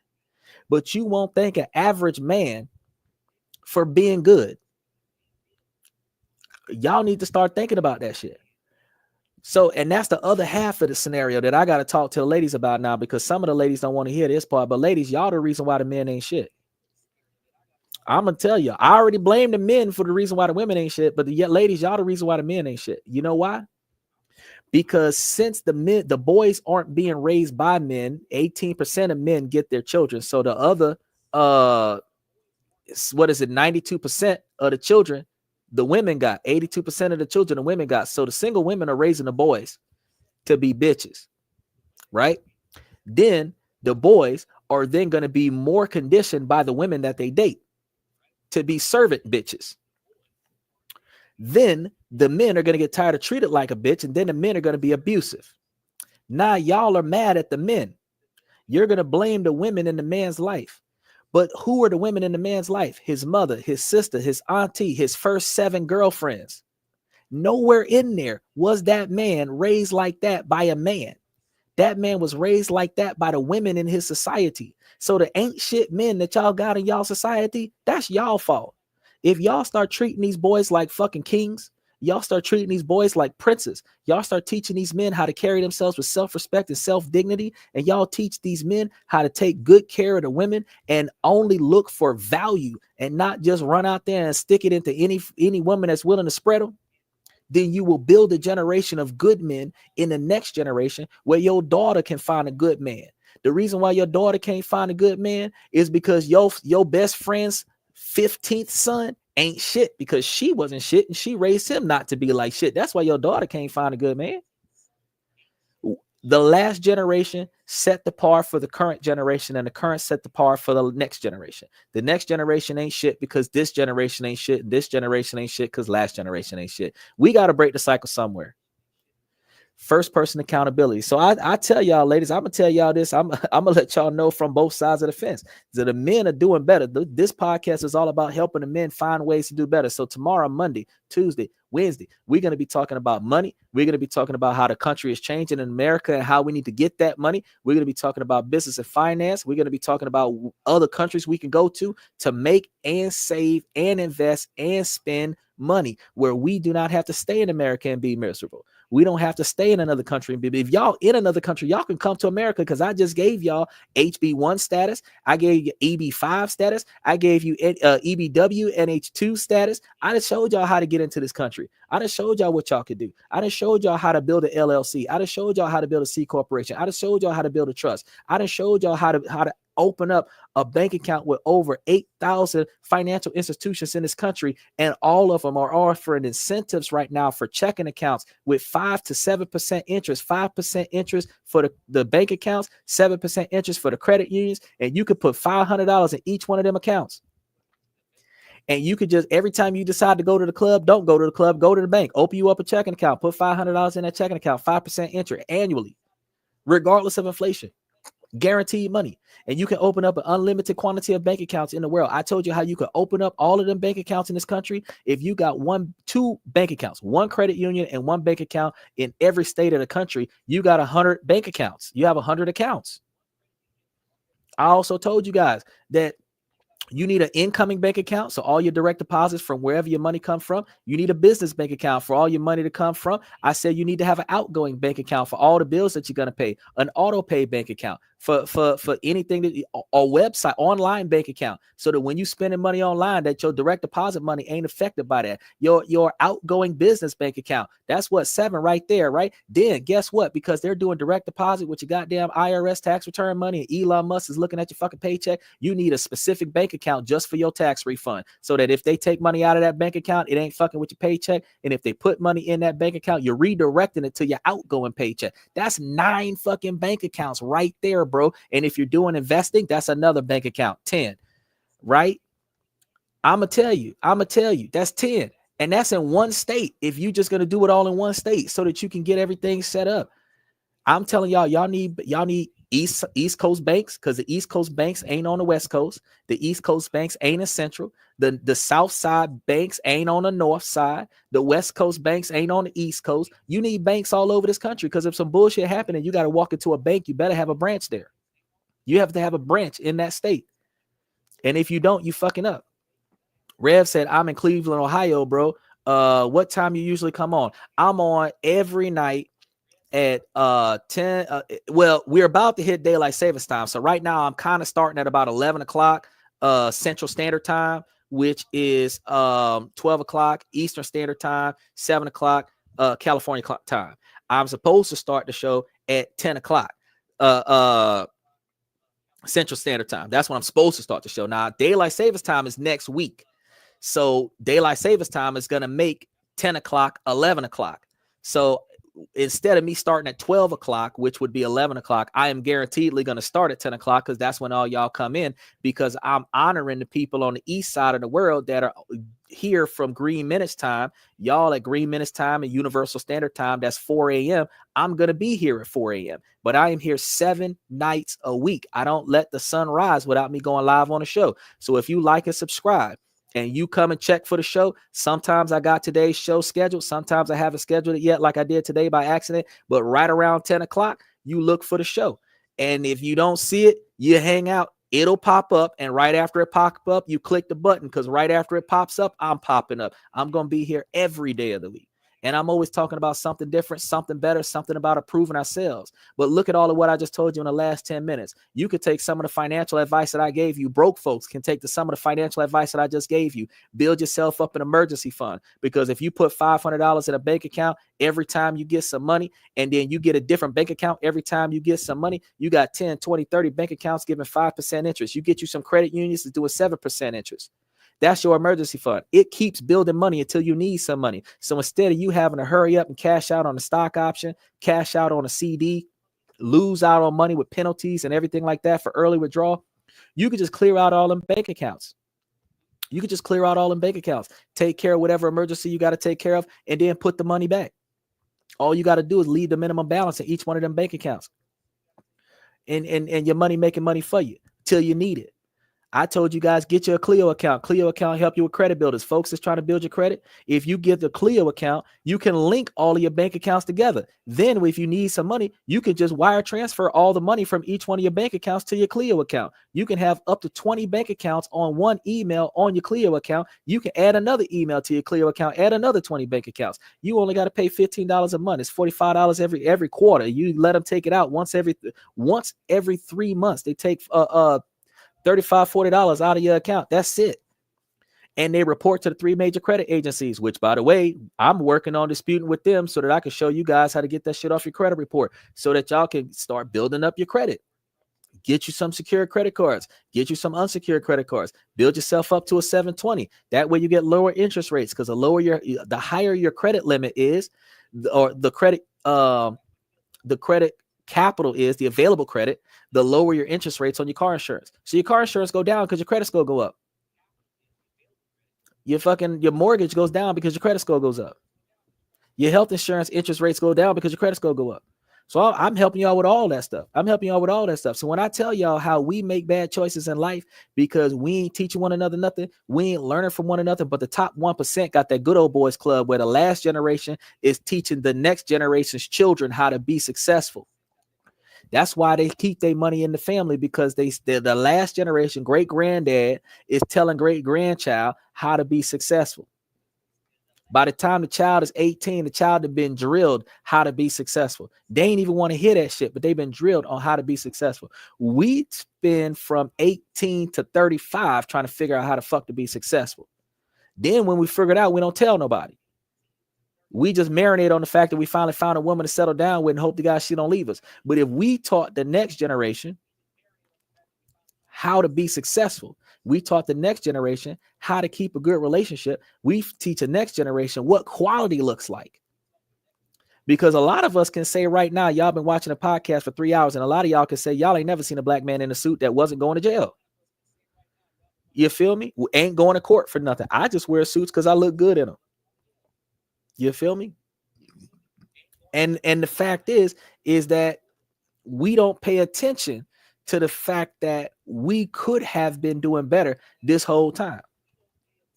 You feel me? And this is the issue that we have. If we start fixing that, then we will be doing better. I got a few more of these I'm going to get through because I know you got to run. Let me go ahead and get through a couple of these because this looking at, oh, snap. Hold on. I pushed the wrong button. 8:40. See, I went to hit the button and the thing then slid up. Let me go over here and drop it on the 8:40. No, there it is. Close enough. Why do I feel like this shit happens all the time after There a it few is. dates? I'm 26. Went on a few dates with a 28-year-old woman. She texted me this today after 3 dates. I've really enjoyed getting to know you, and I truly appreciate how thoughtful and generous you've been, especially with all the time and effort you've put into our dates and driving all this way. After thinking about it though, I don't think I'm ready to move things forward. I'm really sorry if this is disappointing. You're such a kind of sweet person, and I just don't want to waste any of your time.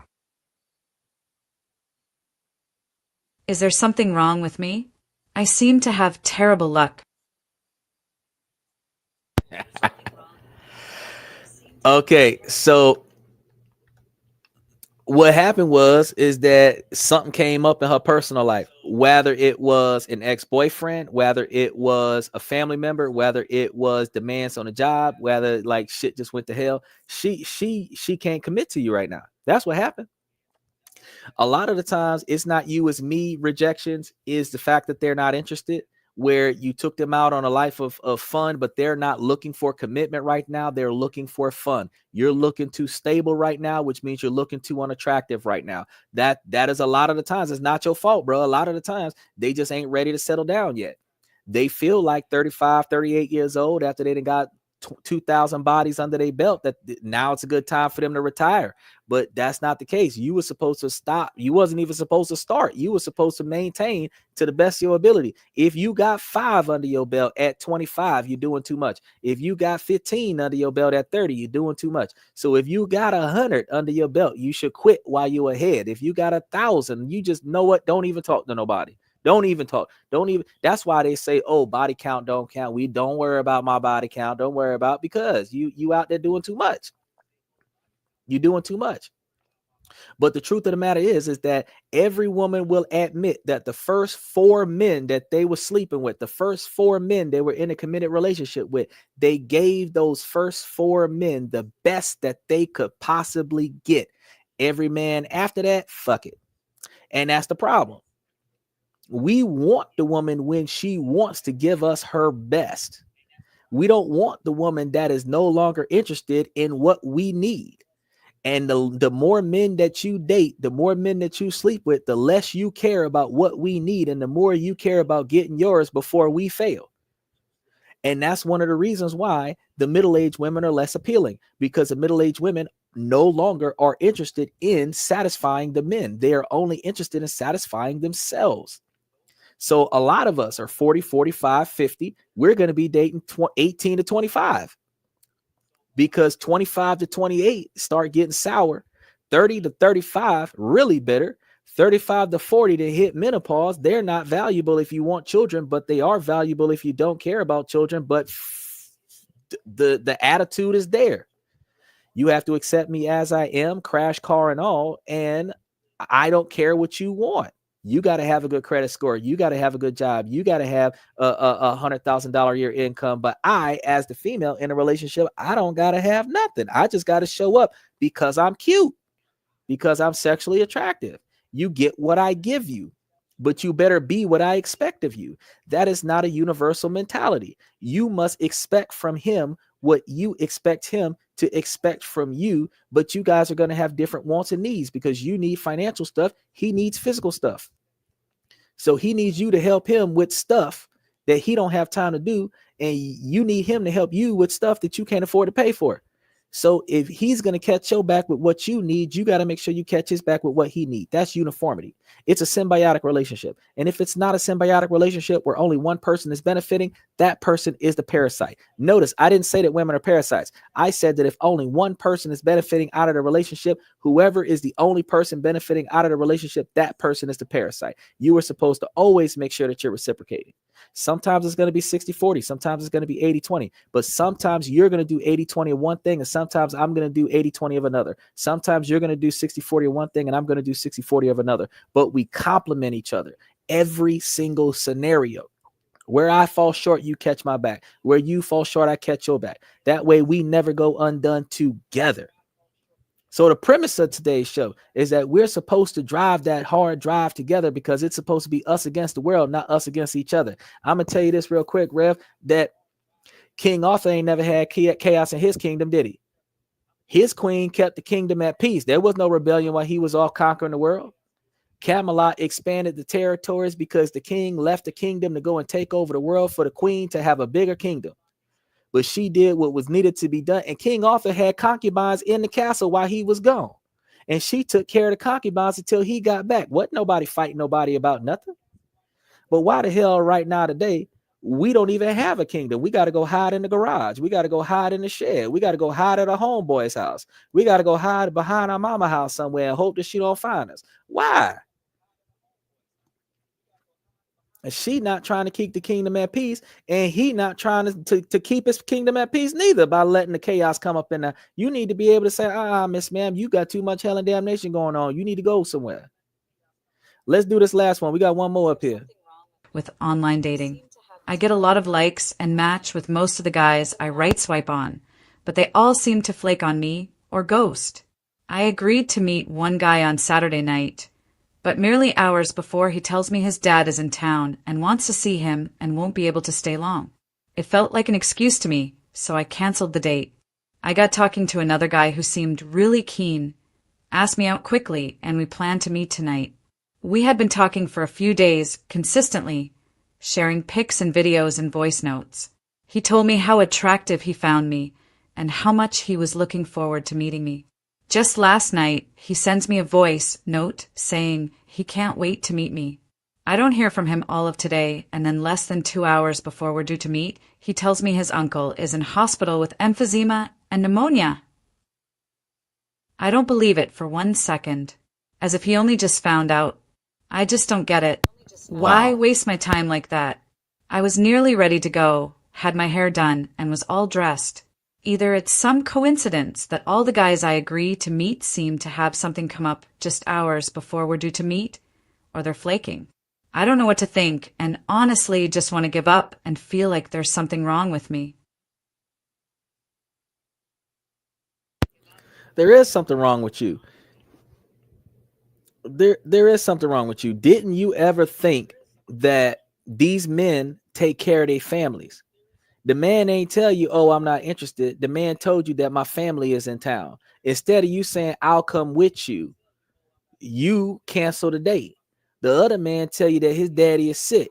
Instead of you saying, I'll come with you, you walk away from the situation. You sitting over here trying to make it seem like it's all the men are flaking on you. You flaking on them.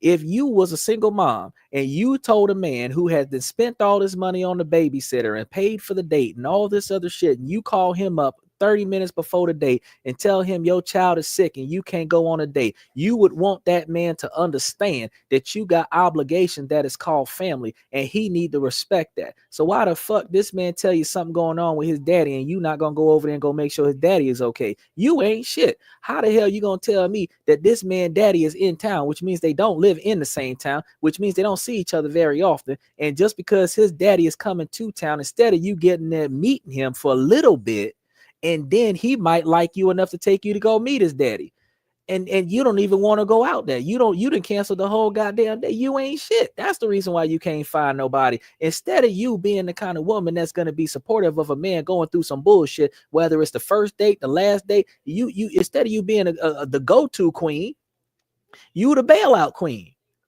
But let's say that your mama was sick with emphysema. You would want a man to understand that you done canceled on him. He done bought tickets. He done got a VIP this and non-refundable that, and he's paying for everything. And you cancel on him. You would hope that he understand. So why the hell is he paying for everything and you ain't got to do nothing but show up and you bitching about the situation? You ain't shit. You supposed to be the one that says, you know what? How about we reschedule since your daddy is in town? Or Can you meet me after? I'll come meet you before. You come meet me after. We'll pick it up where y'all leave off with your daddy. That's how you fix the situation. The man who's sick, well, your daddy is sick. Go take care of your daddy. Call me when you get there. Let me know he's okay. Video chat me or whatever. I'll go pick up some soup. I'll come over there and I'll come sit with him and make sure he doing all right. Show your fucking value, because at the end of the day, if your mama would have had multiple sclerosis or some shit, or if your grandma would have been up in the house with you,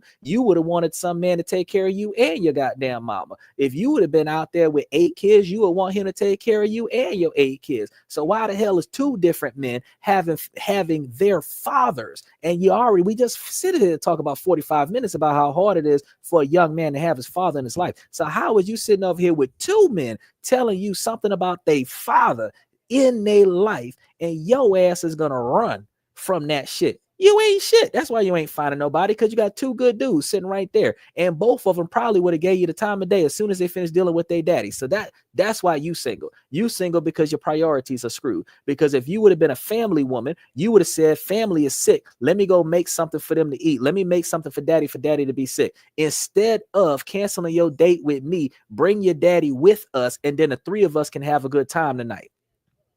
That way, we done already crossed 2 bridges. Because if your dad approves of me, I'm already in the door. You feel me? Instead of you sitting over here trying to make it seem like, oh, the world is going to an end because you can't find a good man, because what you're looking for is a man that prioritizes you and only you, has no other responsibilities but you, and will worship the ground that you walk on. And as a result, since he's not willing to worship the ground that you walk on, or he does not have the priorities to worship the ground that you walk on, you are willing to walk. That is too many red flags. Rev said right away, don't a woman show their value out the gate?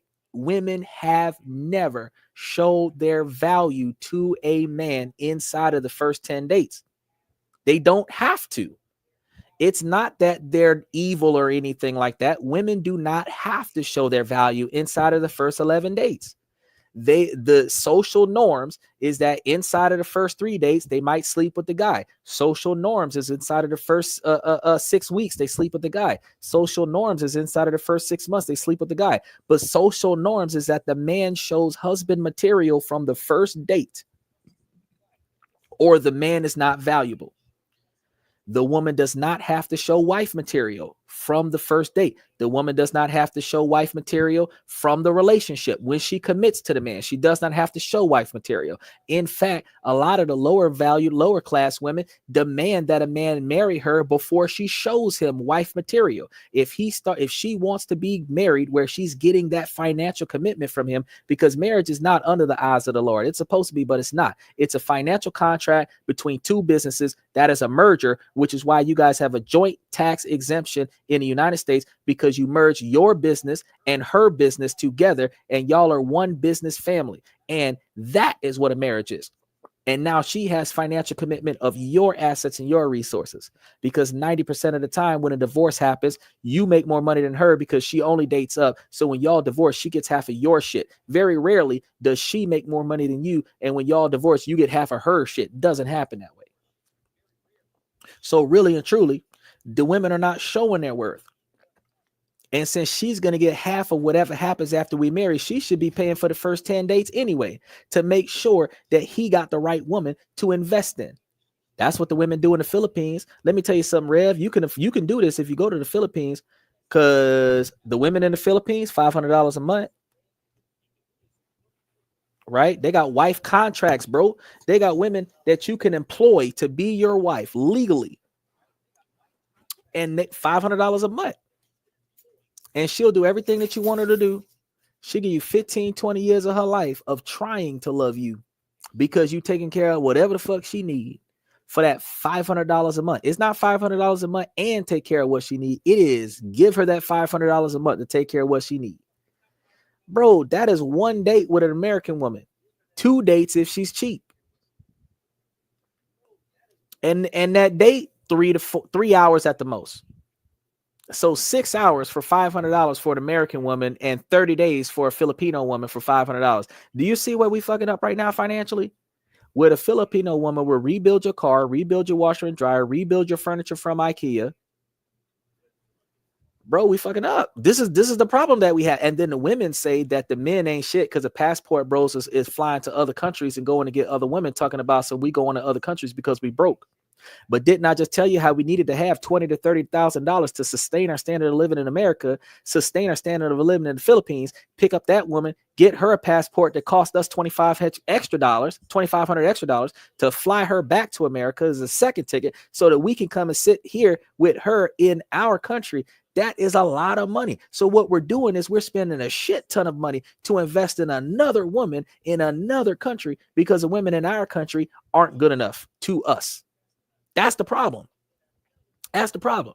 Now you got some of these passport sisters that's trying to go out there and emulate what the men are doing. But guess what they're doing? They're going out there flying to other countries, trying to find men that will take care of them and treat them like queens and put them up on pedestals where they don't have to reciprocate. Sweetheart, you done left the wrong country for that. America is where that is at. America is where all the simps are at, because if you go to Dubai, you get an allowance, bitch, and you only get an allowance if you are married to that man. And you are not the only woman in the line getting an allowance. You aren't even the first woman in the line getting the allowance. You are the third wife. You feel me? The fifth wife. And at the end of the day, the women in Dubai ain't complaining. You got some of these women in the Philippines where they'll do a dowry. They'll give you the two of their daughters just so that you can take them out of poverty. And all you got to do is put the paperwork together, fly them over to your country. You got two women. But that's $500. Buy one, get one free. $500 a month for two women. But because you're giving them a better standard of living, they're going to treat you like a god. Whereas here in America, you give a woman a better standard of living, she's going to treat you like shit.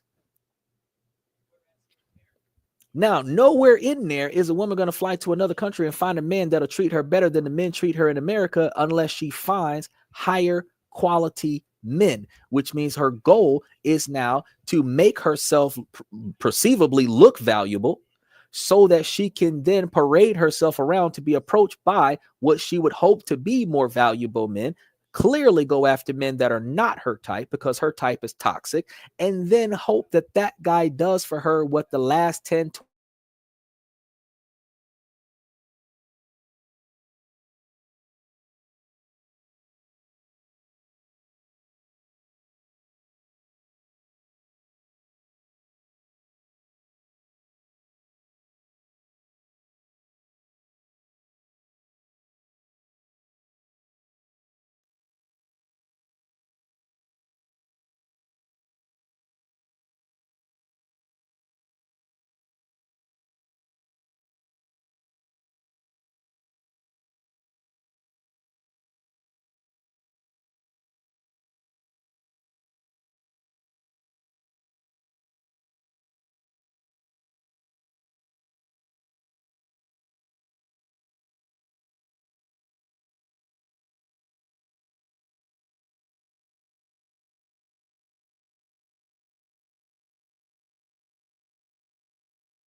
connection. I know we having trouble with the connection. See, I'm sitting over here every time I get on a tangent, I'll start going on some good stuff. Then all of a sudden the internet start doing some bullshit. That's why I'm sitting over here like, bro, I dropped it from 1080p because of that same thing that was happening yesterday. But that's all right though, because we almost at the back end. Ladies, I just wanted y'all to understand that this shit just don't make sense. So what I want y'all to do, because I know Rev got to go and he's trying to hang out like a champ, and I know he got to go. So I really appreciate you hanging out with me, Rev. So what I'm going to tell y'all need to come in tomorrow night. We got a lot of stuff we're going to be talking about with the crap that happened with the government and all the money that's being moved, whether or not the Fort Knox gold was there, if they went there or not, and all this other stuff. And Tuesday and Wednesday, we're going to be talking about ways to make money for us. We're going to be talking about ways to make money for us in other countries. But ladies, y'all got to understand is if y'all don't change y'all mentality, y'all are not going to find better. Y'all are not going to find better men. Y'all are not going to find better husbands. And if y'all don't start raising your sons to be better men, y'all are not going to end up with the next generation of better men. So as I tell y'all that, I appreciate you, Rev. You have a good night. As I tell y'all that, I'm going to sign out. So what I want y'all to know, ladies, on my way out the door, as long as the situation doesn't make sense, y'all going to have to make it make sense, ladies. So please make it make sense. And Rev, before you leave, if you ain't left yet, At the end of the show, we got a 4-minute song. If you got 4 more minutes of your time, I want you to take a listen to it, because this and that, we had a live band from alanito.music make the intro and outro to the show. They're from Switzerland. They made a whole album for us, and we got the descriptions of them in the description of the show. You take a listen to it on your way out. Tell me what you think when you come back tomorrow. And at the end of the day, we wrapping up right now, so you only got to give me 4-5 more minutes. But you listen to that song. Tell me what you think about it tomorrow when you come back to the show. 75% of y'all are fellas. I really appreciate y'all. Special shout out to Omni81, Red Void, Liberty Twitcher, Mr. Pibbs, Max the Poser, Lucas the Poser, Joe, their father, Reese Martinez, and Usman and Nico. I really appreciate you guys for showing us love. All fellas, you noticed that. Oh, and what's her name? Christine, April, and Angel. For the 3 ladies that came to the podcast and had something positive to say about women, I really appreciate y'all. Thank you guys for coming. Oh, special shout out to Twitter and Twitter and Twitch, because y'all guys are watching us from all over the place. A special shout out to y'all that are watching us on Twitch as well. Again, thank you for coming to This and That. I'm your host, Xander, where we talk about this, that, and everything in between. I'm going to see you guys tomorrow night at about 10:30 Central Standard Time.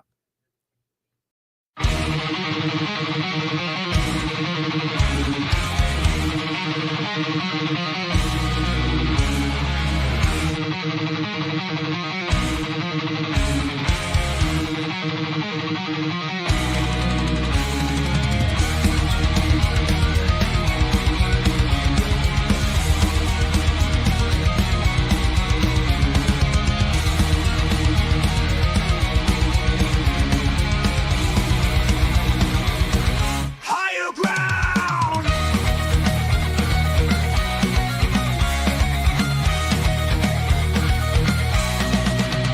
Used to chase validation, now I validate myself.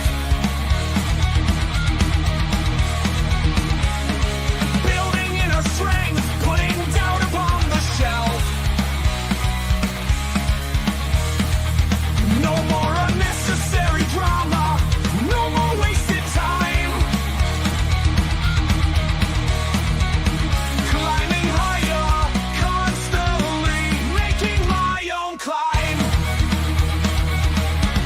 Standing on higher ground where excellence is found. My potential knows no bounds, raising the bar, breaking ground.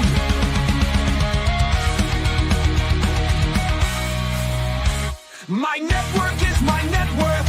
Choose your company wise. Surround yourself with eagles, not with sheep in disguise. Every interaction is a reflection of my brand. Quality over quantity, that's my personal command.